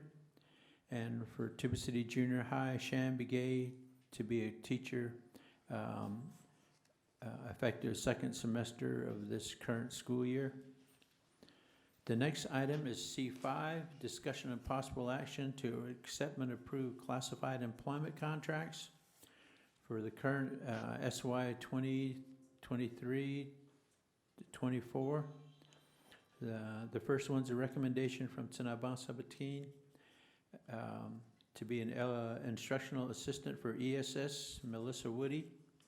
Then from Tuba City Elementary, an instructional assistant for ESS, Idalis Riggs, and also instructional assistant for ESS, Deloria Johnson. This is again from Tuba City Elementary. Then also for Tuba City Elementary, custodian Sheila Benali, and certified medical assistant Harisha Akathli. Then from the transportation department, we have a recommendation for a bus driver trainee, John Lee to be hired as bus driver trainee. And then from security department, security supervisor J.R. Sakoti. And then warehouse, the receiving clerk Harrison Bilgodi. The next item is C6. C6 is discussion of possible action to accept and approve beyond contract for new teachers. So if the board should approve the recommendation mentioned to hire Kylie Granger and Ashley Franklin. The recommendation here is to approve them for beyond contract for new teacher meetings. We have organized a new teacher in service, and these two are being requested to be added to those activities. Then the next item is C7, discussion and possible action to accept and approve recommendation for beyond contract for Emergency Certified Teachers Academy. Again, those two are the two teachers that we just mentioned, Kylie Granger and Ashley Franklin. And C8 from Tuba City Elementary. Again, recommendation to approve beyond contract pay for the new teachers. And this is for the two new teachers to conduct book studies, to study, plan, collect, and record designs for effective implementation of new classroom instruction. The new classroom instruction that works is a professional development activity that is happening for all teachers at Tuba City Junior High, Tuba City Elementary School. And these teachers are to be added to that group as well for those activities. Then C9, discussion and possible action to accept and approve beyond contract addendums for packing of school inventory at Zitla Bay Elementary School beyond contract hours. The school, Zitla Bay Elementary School, is going through a transition of getting a new water supply line from the new community water system, and at the same time, the whole plumbing in the school is being replaced, and contractors have asked that the materials, the instruction materials, office supplies, every room, the items be packed and stored out of the way so that they can do the demolition and renovation easily. So we've put together a list of people who would do that from March 2nd through the 24th. And the teachers that are listed include Zitla Bay Elementary School teachers, as well as the teachers we've been using to move our Cultural Resource Center. So we'd request that be approved. Then item C10, discussion and possible action to accept and approve volleyball coaching recommendations. This is from Tuba City Elementary School. Coaches, Terry Posey as assistant volleyball coach and Kelly Kenniswood as assistant volleyball coach, and this is part of their intramural program. Then C11, discussion of possible action to accept and approve coaching recommendations for the current SY 2023-24 for Zitla Bay, not Zitla Bay, Tsanabas Habateen. Earlier, we presented a recommendation for Tsanabas Habateen basketball coach. We're requesting here that Julius Posey fill that position to take over the program. Then C12, discussion of possible action to accept and approve coaching staff recommendations. One for the junior high softball coach, Jamie Cottley.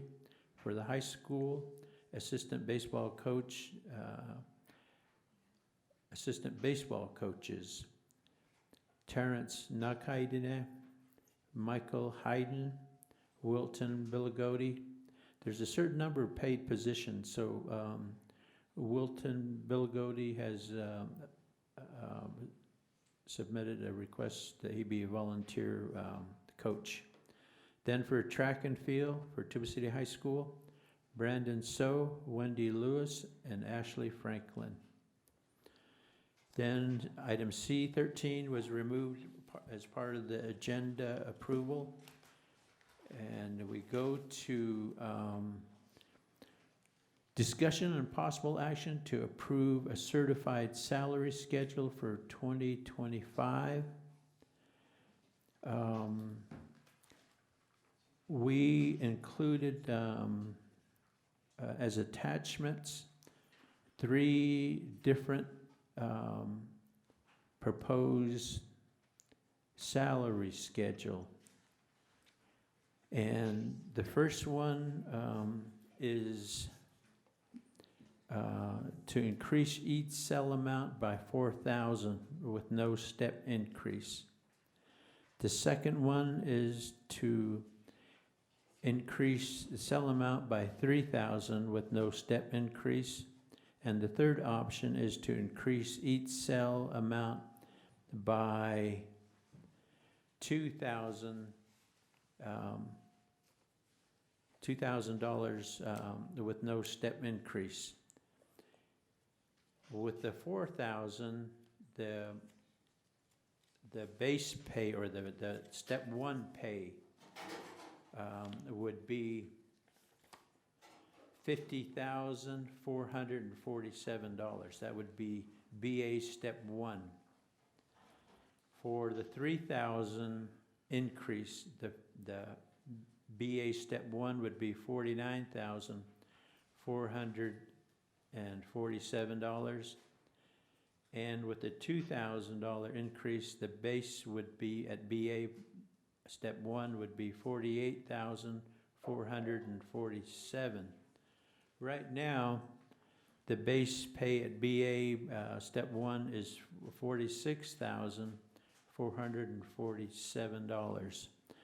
And our recommendation tonight is to increase the salary steps by 4,000, or the salary cells by 4,000.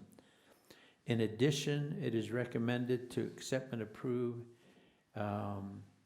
to do a couple things. One, to make sure that the 2023-24 is deleted from the salary schedule, and the proper year of 2024-25 is put in, and delete the words on the salary schedule that says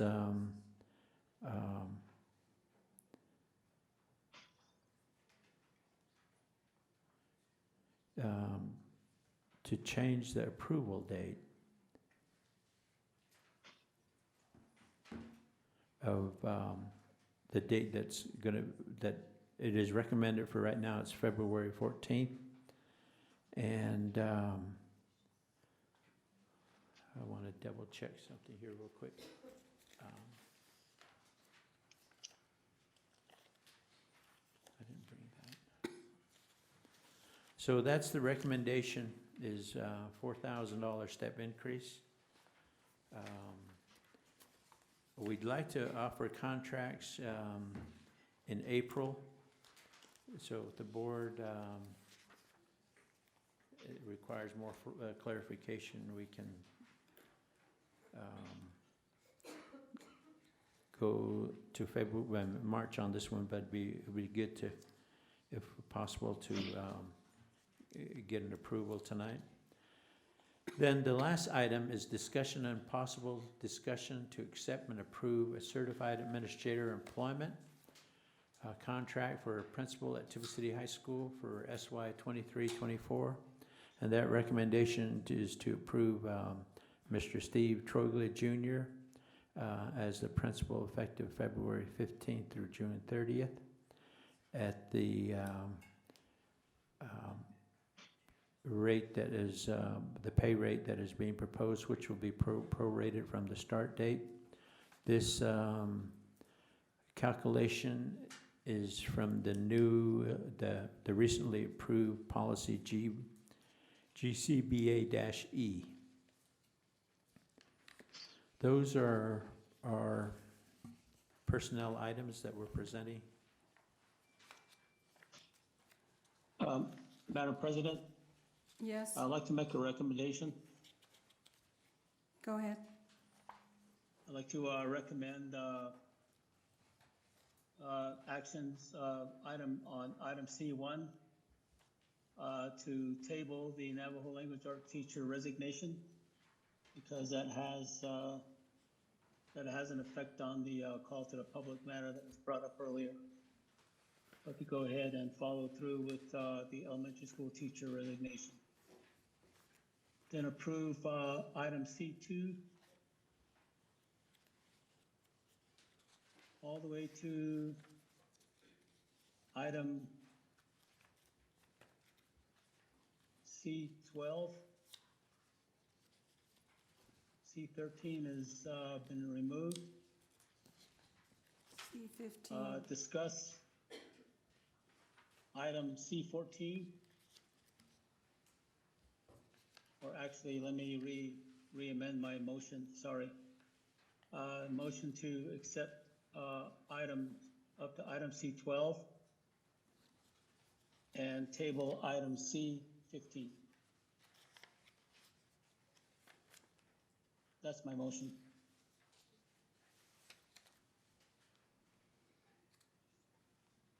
Do I have a second to this motion? I second. The motion Mr. Ron Begay has made is to approve item C1 with, no, C1, Della, elementary school principal, elementary teacher resignation February 9th. Table the other resignation. Approve items C2 through C12.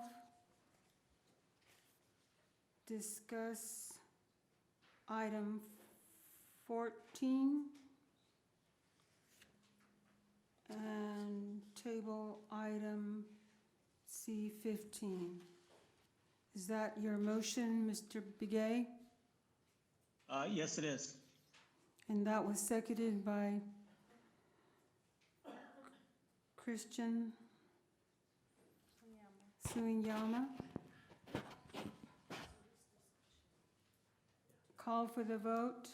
All those in favor say aye. Aye. Aye. All those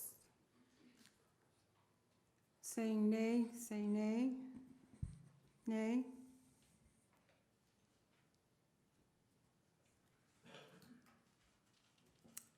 Motion carries, motion is approved, or Lisa item was approved.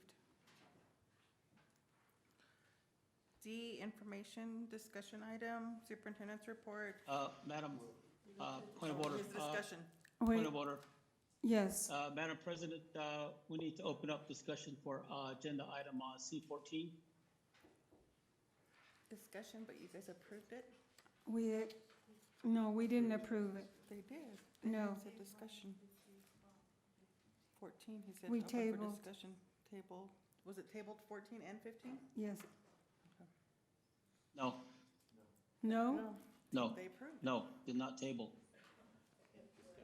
You want discussion on both items? No, just item C14. Is that what you understood, Kristen? Yes. So no, I thought we were having a discussion for 14 and 15. No, it's not the motion. The motion was to table 15, but you guys already voted before you guys had your discussion.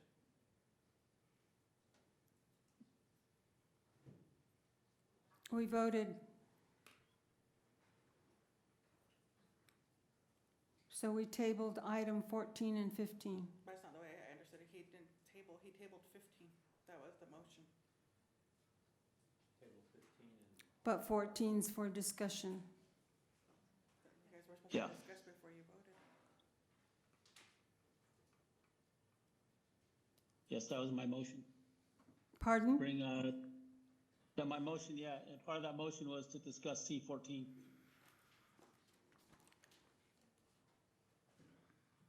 Okay.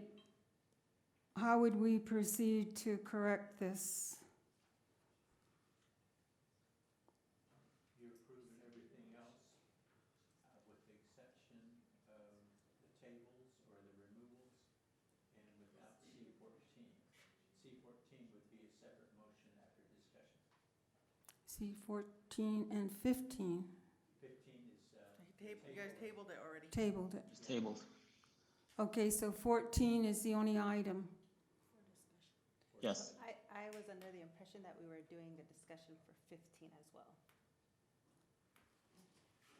Okay, Mr. Begay, we need to re-clarify this motion. And I guess go back and restate the motion.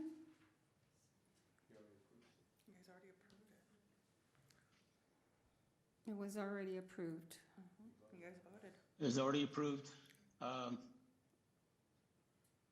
Discussion on C14, that was up for discussion, and Delbert was correct. It's up for discussion, so we talk about it, and then we can introduce the motion on that item. I've never had a motion with a discussion in it, so I don't know. You said it was up to. I just never had I've never seen you all have a motion with a discussion as part of it. It would have been good in his motions if he would have just left C14 out.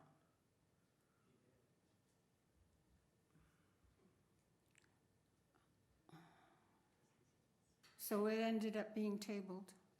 No, you guys, he tabled 15. I think you can discuss it, but it's already approved. You approved it, but you can still discuss it. Okay, Can't you rescind your motion? that's what I was after, to rescind the motion. It's a motion you already voted. You didn't vote. Yeah.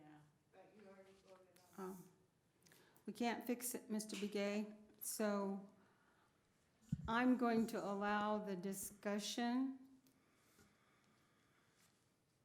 Okay, for item 14. You want to go ahead, Mr. Begay? Yes, I'd like to have the HR director explain each of the cell amount increases. I know we have a salary schedule there, and They would all be increased by 4,000. just to go over that one more time. I'm looking at the salary schedules. The 4,000, I guess we're doing a $4,000 increase for the teachers. And that'll bring the current salaries from 46,000. If you take the step 1, AA, take the 46,000 currently, we add the 4,000, they'll be making 50,000 at that level, and it'll increase from there, right?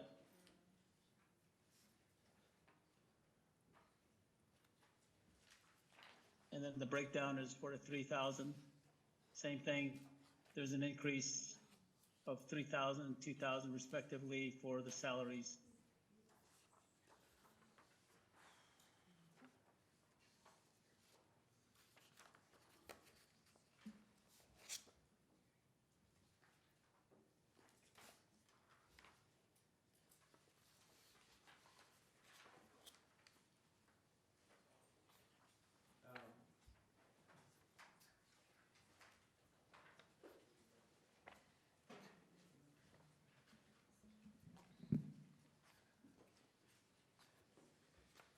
Governing board members, what we're presenting is 3 options.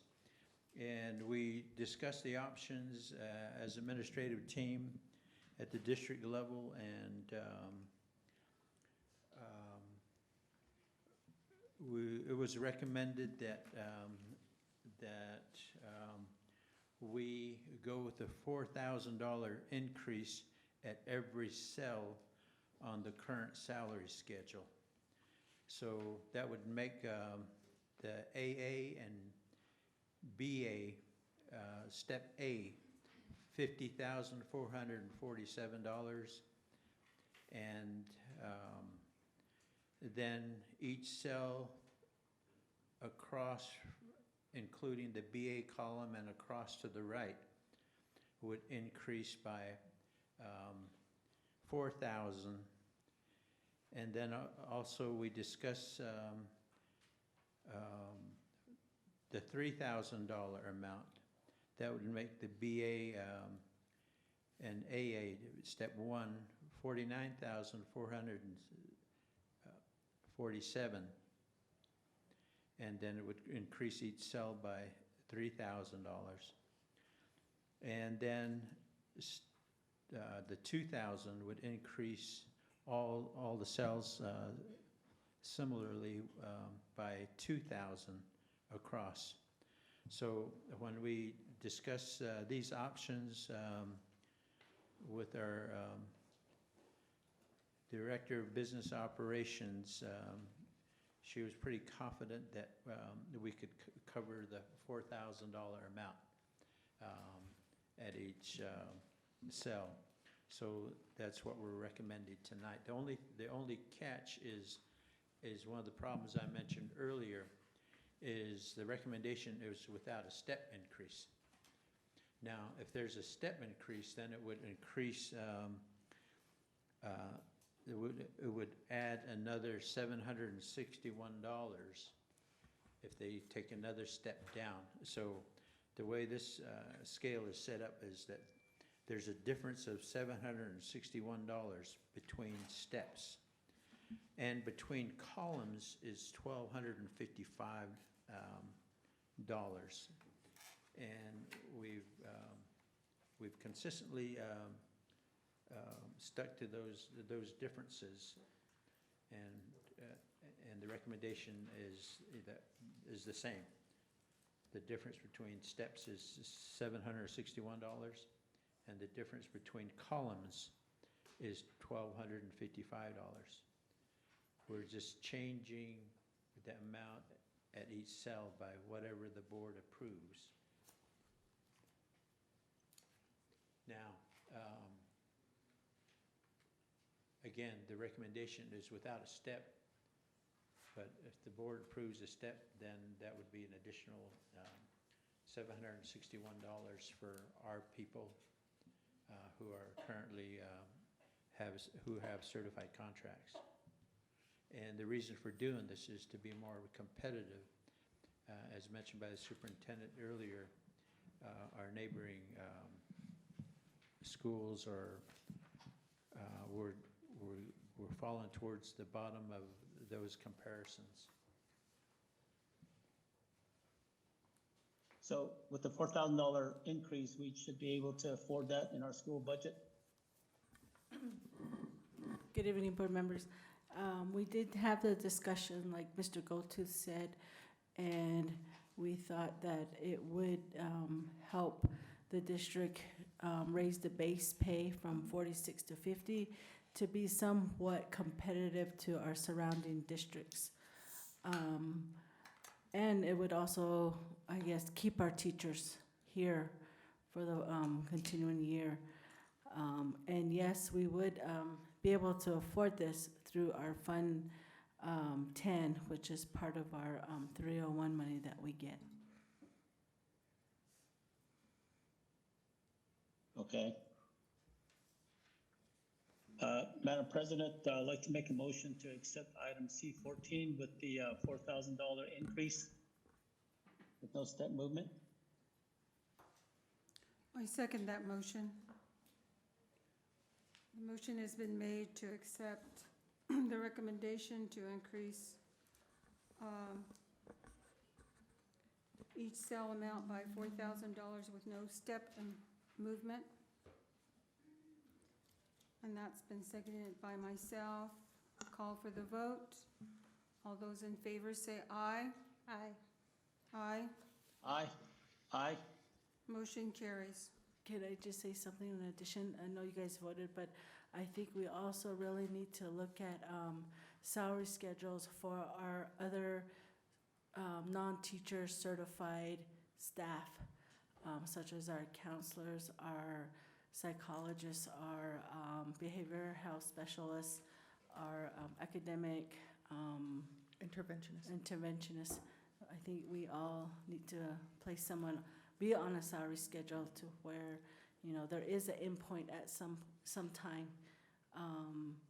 So I'd like to see that. I guess my question to Mr. Goldtooth would be, when did this all change that everyone wasn't on that schedule? That's Ms. Begay's position. We've always included certified counselors and teachers who are required to have Arizona Department of Education certification on the certified salary schedule. But her point is that they maybe have a separate, their own salary schedule.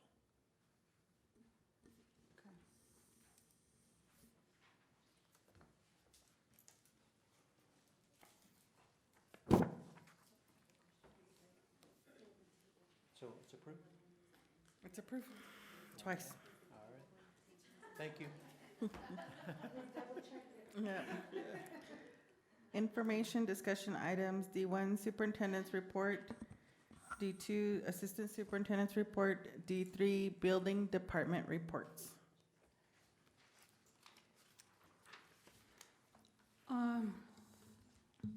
Ms. Navajo, I I just want. I did want to share an update. Okay. Today we did meet with the Navajo Nation President's Chief of Staff, Chris Beecher, and the Stephen Shischili with Navajo Nation Land Management, and Vicki Shirley, who is the assistant to the President's Office, and Eddie Anderson Abesta, who is the Director for Land Management, and Mr. Mike Colonna, who oversees the Division of Natural Resources. And Nathan, the district's legal counsel. And Mr. Holona has always been very supportive of the district and of the process that we're going through to get the land lease. So he provided additional information to Stephen Shischili on ensuring that we're gonna get our land lease. And we should be hearing, information by Friday for our land lease. In addition to that, they did speak to, each other in setting up a meeting for APS, because we will be closing the Bay Elementary School around spring break so that we can begin the repiping. And Mr. Holona did share his concerns with making sure that our students had clean drinking water and making sure that APS and NTUA have the power needed to get the water to our school. So that was a really good positive visit we had with those individuals from the Navajo Nation. And in addition to that, the last Monday we had the state fire marshal do a walkthrough of all of our schools. And the question of an issuing agency in terms of the permit, because the schools are located on the Navajo Nation, the state fire marshal stated that he didn't have jurisdiction and that he would work with the Navajo Nation fire marshal to issue a permit. The permit has to be issued anytime there are design changes to the fire alarm system. So we need a permit to make the changes at the pavilion and even, eventually even at the high school. So it was good that they came through. They did their walkthrough, and I'm looking forward to receiving their report. So those are two updates that came in after the reports. We submitted our reports. So I'm hopeful that we can get our land lease in place, and then we can get the power that APS needs so that we can get the water to our school. Thank you for that. It's really helpful. So we are moving along with those issues that we have. In regard to I know later on we have an item on this, and that's been with the lockdowns or the dismissal of students. So one of them was we had no power at the high school, so we had to cancel school on one day. And the other one, there was another day when we had to cancel school. So one was the power outage, and I believe the other one, I'm trying to remember why we had to cancel school on the other day. It was in the fall. Oh, so this has nothing to do with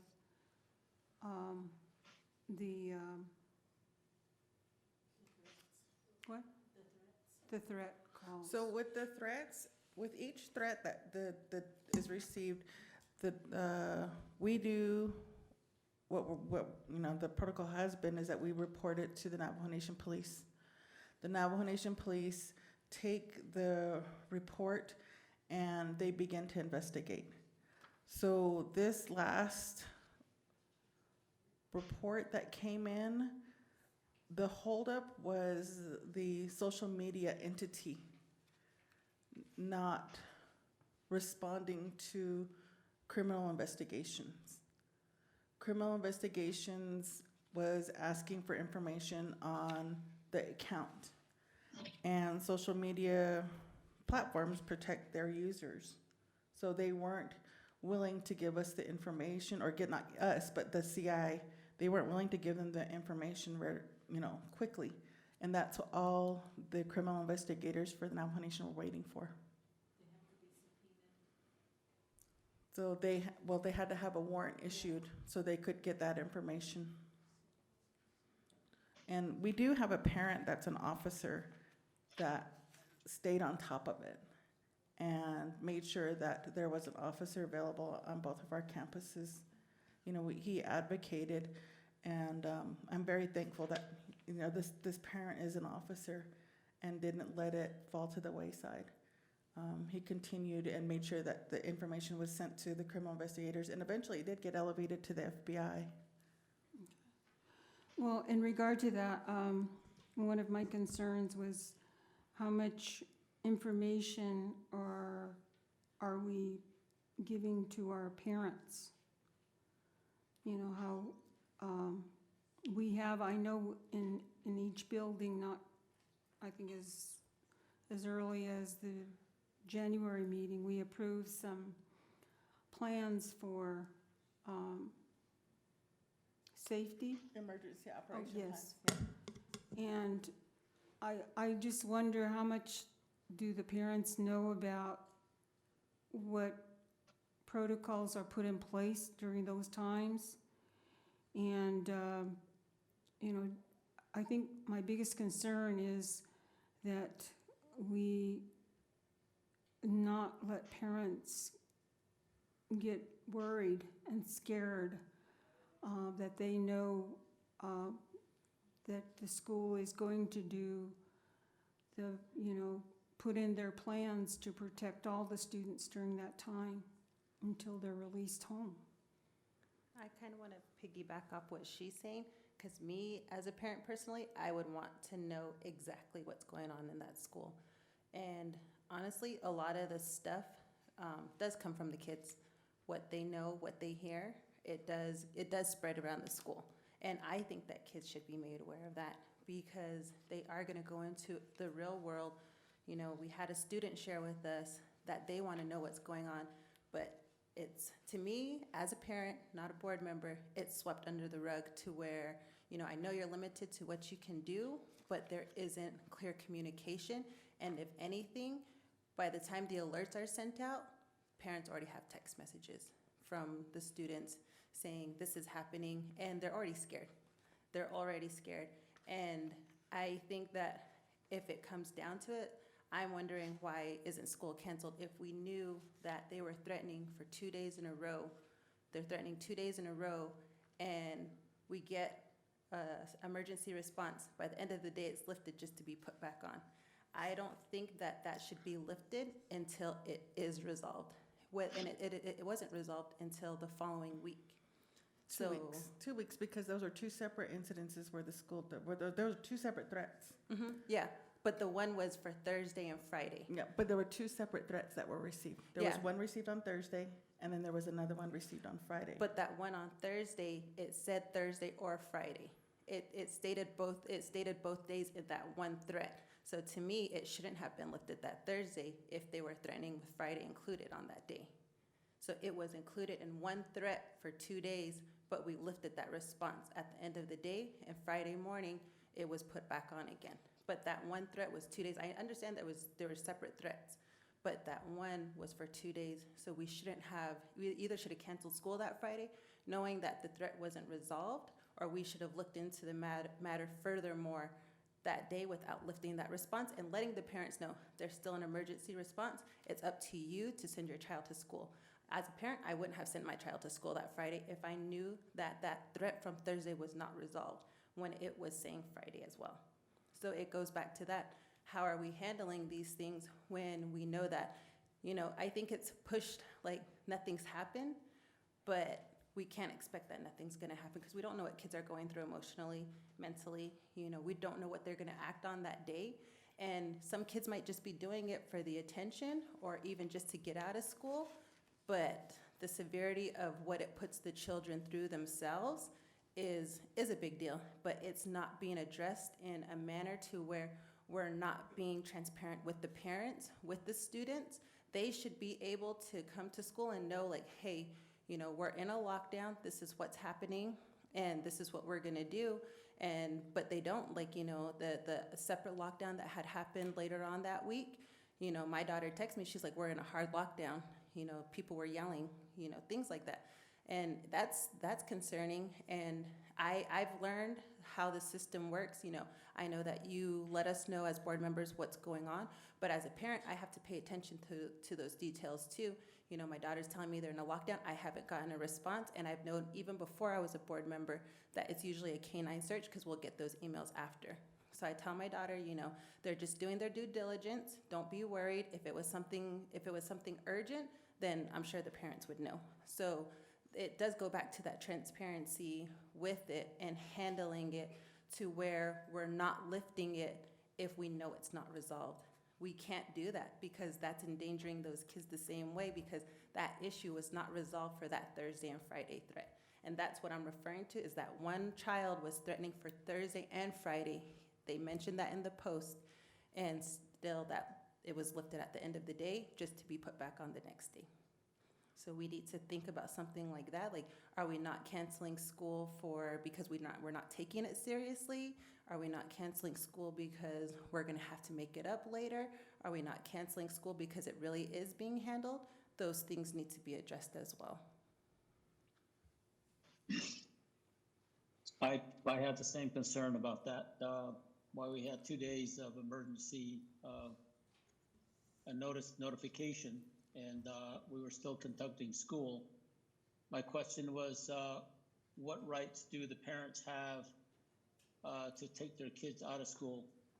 And what do we, as a school district, what are our options to continue the education of our students in a time like that?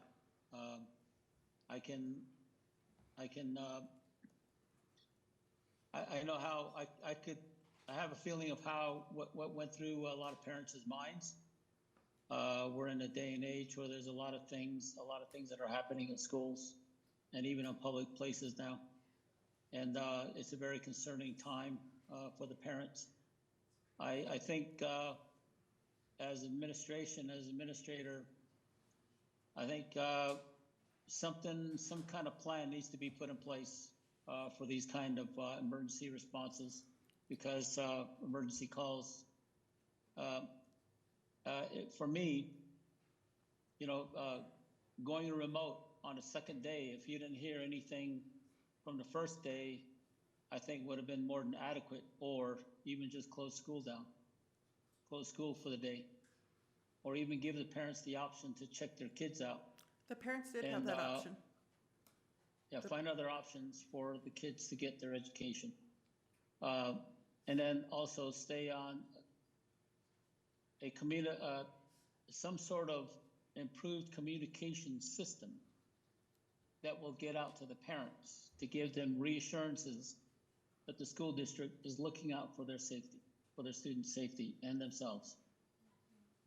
It did bother me, but as a board member, I let you, since you are the administrator of the school, I let you to handle that. But I saw a lot of flaws in it, and it was concerning. So I think a plan needs to be put in place, has to be implemented for situations like that, like back-to-back emergency safety incidences such as that.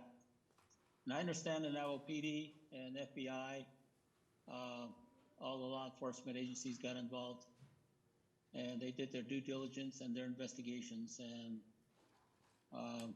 it led to what it ended up being what it was. So, but yeah, that's my concern about that.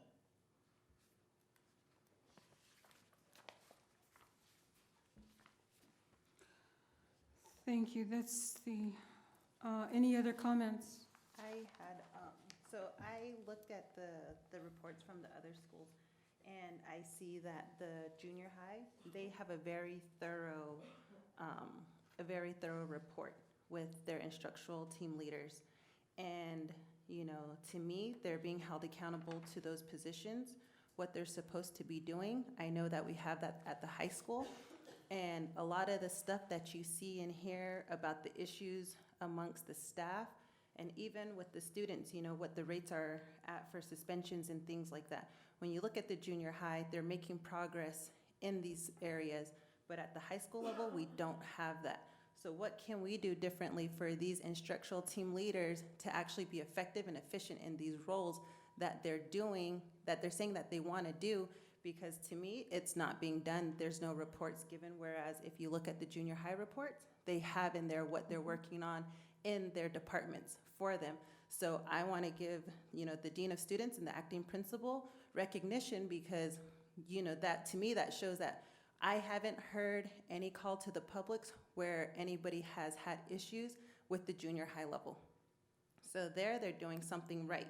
So what can we do to get their learnings and their teachings out to these other schools, to make sure that we're all on the same page? Because like I said, we have so much tension and friction. There's this and that, so much hearsay, but it goes back to those reports, like I see thorough reports, what they're needing support in, what they're wanting help with. And I don't think that it's more work on them, because from my understanding, you get paid for those positions as well, to be in those leadership roles. And it is leadership. You're not showing leadership if you're not doing to me, it's where are we doing it because we really want to help the students. If we had all these teachers giving their inputs and working together instead of against each other, we would see something progressing like we do at the junior high school. So I would say that needs to be done. It needs to, any of the stuff that goes on with those ITLs, we need to see the information of what they're doing in those roles. Else it doesn't look like they're doing anything but collecting extra funds. And that's not fair. Back to what we had talked about earlier, to other people who are doing their jobs to try to make a better school for our students. I'd like to piggyback on that too, Ms. Uyama, because I think that the expectations are clear there, and apparently, they're not clear in other places, or maybe what we're expecting as board members from our reports is not clear to our principals or to the rest of the leadership, that, you know, the school is about achievement, the achievement of our students. And so we need to know that when we approve stipends for people that are pretty hefty, it's almost half of the increase that was approved tonight, that we see that it's being used for the purpose that it was approved for, that we're going to see some student improvement. And we don't see that in your reports. I know that I see some reports, but then it isn't always clear to me on whether that progress is really being helpful in the areas of reading and writing and, you know, the math, because that's what the kids are going to be tested on. So I think it would be helpful if we had more feedback from you on those items. Mr. Begay, do you have any comments? Yes, I just have one. I read the building reports, and I would like to request that the superintendent reach out to the CTE program and really help that program monetarily. It sounds like they are seeking funds to do some things to improve their programs. And I would really like to have them get what they need so they can run an efficient and updated program. That's all. Back to you, Madam President. So I have another question. I saw that there was a student forum down. How did that go? Was that with just at the one school that reported it, or was it at all the schools that It was took all the place? schools. You'll get a report next month. Okay. Okay. Anything else? Can we move on? Next item is governing board minutes. E1, discussion and possible action to accept and approve work study session minutes from Tuesday, January 16th, 2024. E2, discussion and possible action to accept and approve regular governing board minutes, governing meeting minutes from Tuesday, January 16th, 2024. E3, discussion and possible action to accept and approve special board meeting minutes from Wednesday, January 24th, 2024. Those are all the items under governing board meeting minutes. I motion to Madam approve. President, I'd like to make a motion. Ms. Suinyama is making a motion, Mr. Begay. Okay. I motion to approve the E1 through E3. We have a motion to approve items under E, E1, 2, and 3. Do I have a second to that motion? I will second that. Okay, we have a motion by Ms. Suinyama for items under E, 1, 2, and 3, seconded by Mr. Begay. Call for the vote. All those in favor say aye. Aye. Aye. Aye. We have 3 ayes. Motion carries. Item F1, request that the governing board ratify expense vouchers 1038 to 1041 in the amount of $696,203.31 for school year 23-24. F2, request that the governing board ratify payroll vouchers 19 to 20 for the fiscal year 23-24 in the amount of $1,259,635.15. F3, auxiliary operations, student activities in month-end report information only. Do I have a motion? Madam President, I'd like to make a motion to accept items F1 and F2. F3 is information only. Second to that motion. We have a motion and a second for items under F. Consent agenda F1, F2, and accept the report or information only on F3. Call for the vote. All those in favor say aye. Aye. Aye. Aye. We have 3 Aye. ayes. Motion carries. G, action items, travel. G1, discussion and possible action to accept and approve out-of-state travel for Shalimar Navajo, Mark Curl, Brian Ebstiti to attend the Innovative School Summit at Caesar's Palace in Las Vegas, Nevada, beginning Monday, July 8th, 2024 to Friday, July 12th, 2024. Travel dates will be Sunday, July 7th, with return date on Saturday, July 13th, 2024. G2, discussion and possible action to accept and approve Tuba City High School athletic spring sports schedule for school year 2023-2024. Those are 2 items under travel. I motion to approve G1 and G2. Okay, we have a motion to approve items under G1 and 2. Do I have a second to that motion? Yes, I'll second that. Okay, Mr. Begay has seconded that motion. I want to ask a question before we vote. Okay, on G2, whenever we have, I guess an emergency situation at the high school or even the junior high, and we have an athletic event, what is going to be the practice?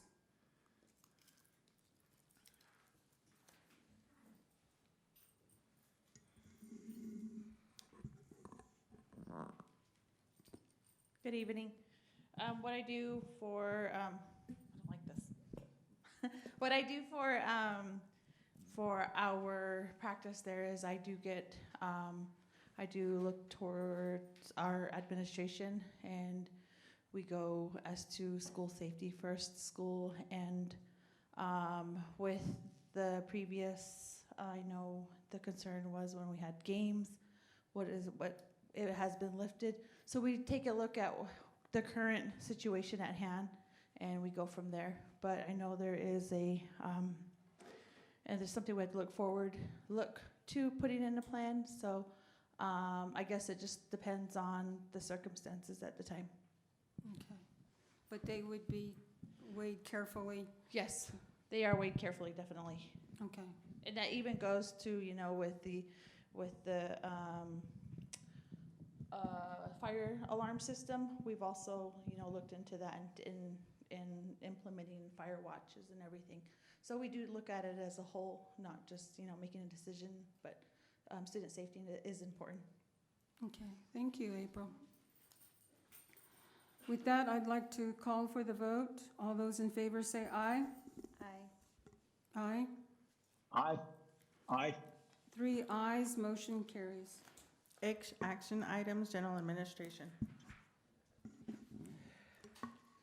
Discussion and possible action to accept and approve memorandum of agreement between Tuba City Unified School District number 15 and the Tuba City Regional Health Care Center for district employees to serve as school health team leaders with responsibility to serve as school liaisons to the Tuba City Regional Health Care Center.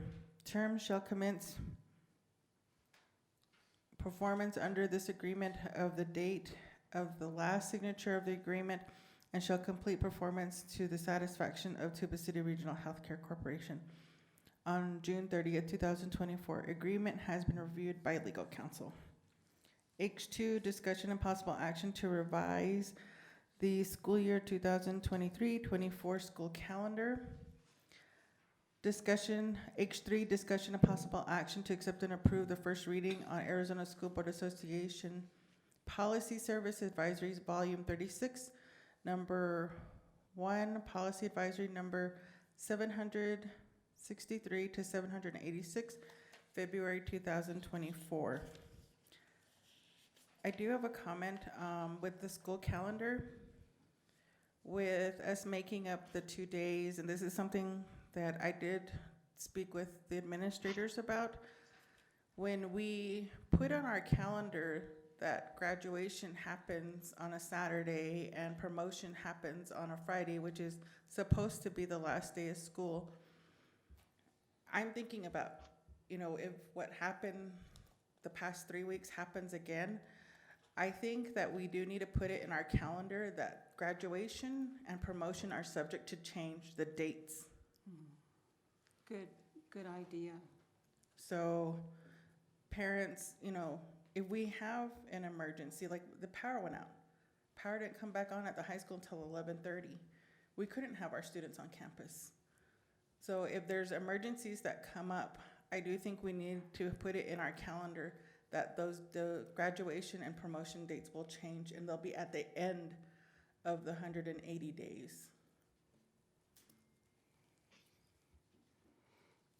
I think if the explanation is given, in regard to these situations, to the parents and, and to the kids, I think they'll understand that, as well as the staff.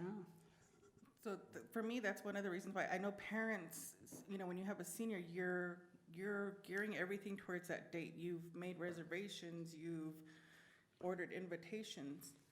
And I think that we do need to put it on our calendar that that's subject to change. And graduation will happen at the end of 180 days. I think if you include that during when you're doing like student orientation and stuff, when you're getting the parents there, announcing it, because if you put, like, I can honestly say I don't look at a school calendar unless I need to. I just go with whatever's told to me because I am busy as well. So I think we need to take that into consideration and letting them know, we make the suggestion that you wait a little bit longer because it's not guaranteed. If you tell them that, or even sending something home with the seniors so they're aware of that, then that communication is there. But I don't think the revision or putting subject to change in a calendar is going to be sufficient enough to get that communication clearly across to everybody. So even last school year, we did go one extra day, Mr. Goldtooth? Yeah, we went one extra day, but we still promoted and we still graduated our students. But, they only went 179 days because we had to make up one day. So this year, we have to make up 2 days. Right now, we know. Yeah, right now we do. It's 2 days that we have to make up. Yeah, I think that's why that parent communication, every opportunity you can get is really vital, because, these things happen and you don't know when they're gonna happen, so. Or even putting on the calendar those extra days as well, if necessary. Making an extra week if necessary, that gives you 5 days leeway. And the closer we get to graduation, then I think we'll have a better understanding of where we're going to be set at. So I would say add those extra days, the if necessary days, to that calendar. So you're giving yourself that as well. We're going to have to start in July to give us that many days. Mr. Begay, do you have any comments? No, I don't. Okay, where were we? Oh, items under H. Do I have a motion? Yes, Madam President, I'd like to make a motion to accept items H, 1, 2, and 3. Do I have a second to that motion? I second that motion. We have a motion Madam from... President, I'd like just to make a comment to our new board member regarding H3. When we get policy changes coming from the state, they usually present them through this format, through our board meetings. They present it to the school, and you'll see a little item there that says first reading. That gives a chance for the board members to go through, and even the administration to go through and read the policies. And if they have any changes, if they have any questions, they can make the changes appropriately. And because by the time it goes to the second reading, which this will be reintroduced again as a second reading, after that second reading, then it becomes final. Okay. And that gets incorporated into our policy book. Okay, because I didn't get a chance to read it, so that's why I didn't want to vote yet. I didn't read all So of now you them. got a chance to read them. Thank you, Anyway, Mr. proceed on. Begay.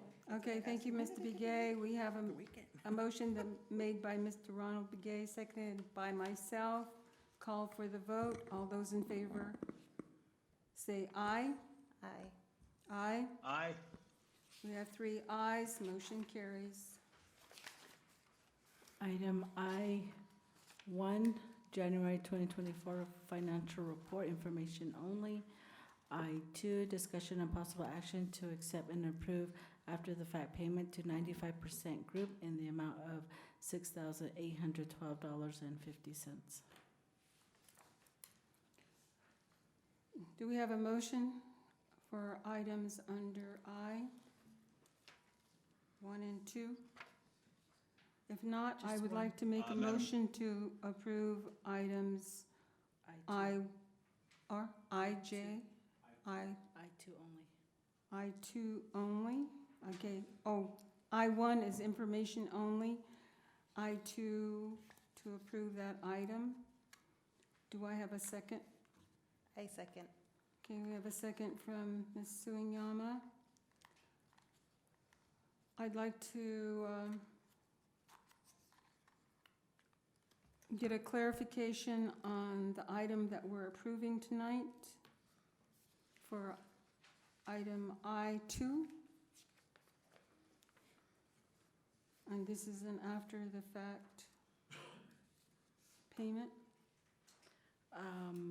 This is PD that is provided for staff, is it K6?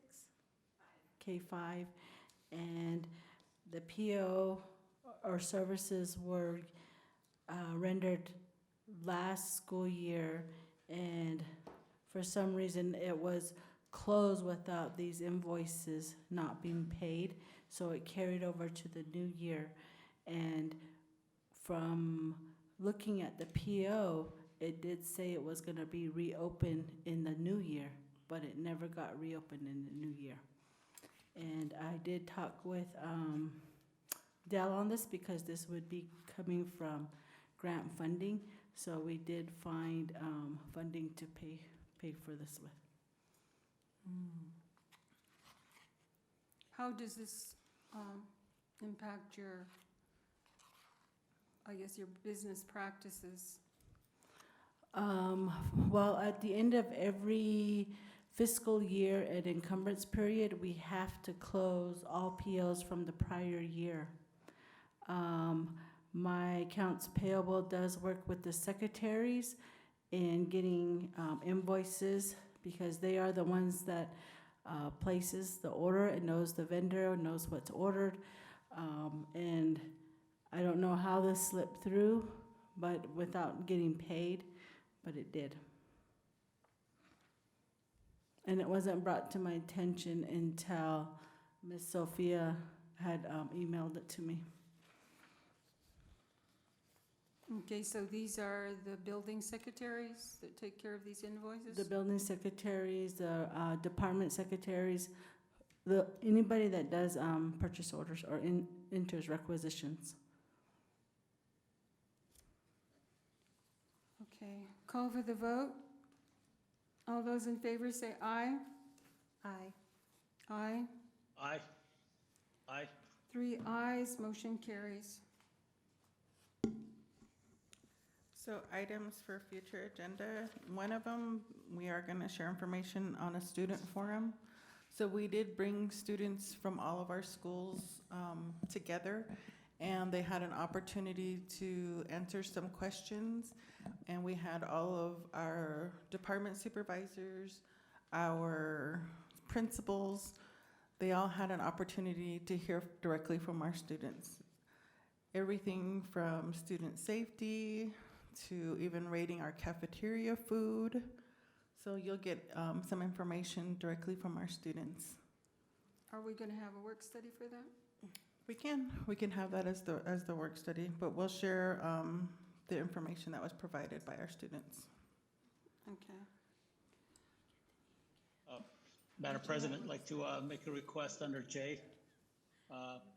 An action item, update report for the Cameron Water and the fire alarm system at the high school for next month.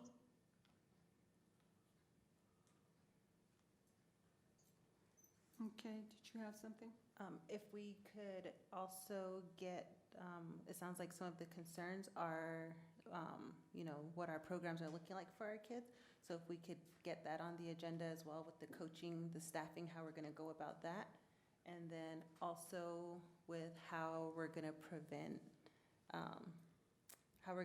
issues of happening, like the ones that were brought to tonight, that were brought up in the call to the public for the safety and also for the grades. A year is too long. I have one request, and that's, we need to bring back the recommendations for principals to our next meeting Is for both junior high and the high school. Is there a way we could do a special meeting to get that done sooner than a month? I would ask that we have a special meeting for the principal positions so we can get that discussed and taken care of sooner than later. Okay. Anything else, Ms. Navajo? Upcoming Are we meeting? still on J? Yes, we're still on, we're on K, or J, yes. K. Okay. Oh, on K? Madam President, I'd just like to make a comment. We had a lot of call to the public items this morning, this board meeting, and I shows you, I've been eating and sleeping work over here at TCUSD, so my days have been busy. Anyways, I need to request that our students' interests. Oops, he's gone. I think one of the things is that, You lost your quorum. I can't adjourn? God, you know that. There's two of us. Come on, Mr. Begay, get back here. There he comes. Ah, come on. Let's adjourn this meeting. Just adjourn. Let's please adjourn the meeting. We couldn't adjourn. Okay. Mr. Begay, you're muted. Oh, and that our students' interests be prioritized and be taken care of. I think in regard to that, in addition to that, the reason I spoke up on one of those comments that was made was the student that made the effort to follow the chain of command, that, you know, you didn't, you know, she started with her teacher and then she went to the principal. I think that's very important to ask the students, you know, or to let them know too, if they want to come to call to the public, you know, where did you start with your concern? You know, did you start with where it originated? You know, and if so, you know, what was the result of it? And if you weren't satisfied, what was the next step? Something like that, so they realize that, you know, everybody can't come at one time and well, everybody can, but that we'd really like to have some organization to it, that's all. That's all we're asking, is, you know, the way it's clarified, that call to the public, we want to hear what your concerns are. But we're not, you know, we're not in a position to fix them right then and there either, okay? But I want to thank everyone for attending tonight's meeting and staying with us. Real quick, Harriet. For the future board meeting, Yes. I was gonna ask if we could move that, only because that's the week that we're coming back from travel. And I think I fly back on the 13th. I think the meeting's on the 13th. Good catch. And I to think catch I it. land at 2. Otherwise, I'd be meeting on the plane. Yeah. On Tuesday? Okay. So it'll be good? She's gonna make sure. Let me make, yeah. Now we're flying back on Wednesday. Yeah, Because that conference is Monday and Tuesday. yeah. Yeah, so if we could move the date either to that Thursday, or if we need to push it back a week, I don't know what works for you guys, but it's just that day, because I know that I'm traveling back that same day and I won't be back before 6. The next Wednesday? The next Wednesday. Okay. Following Wednesday, Mr. Begay. Yeah, Oh, that'll work. Okay, a motion to adjourn? Do I have a second? I second. We have a motion by myself, seconded by Ms. Sunyama. Call for the vote. All those in favor say aye. Aye. Aye. Aye. Aye. Thank you. We are adjourning at 8:04. Thank you, everyone. Thank you. Administrators, thank you for sitting through it. Thank you, thank you. You know what, you told me that last month, I didn't even believe, I thought you were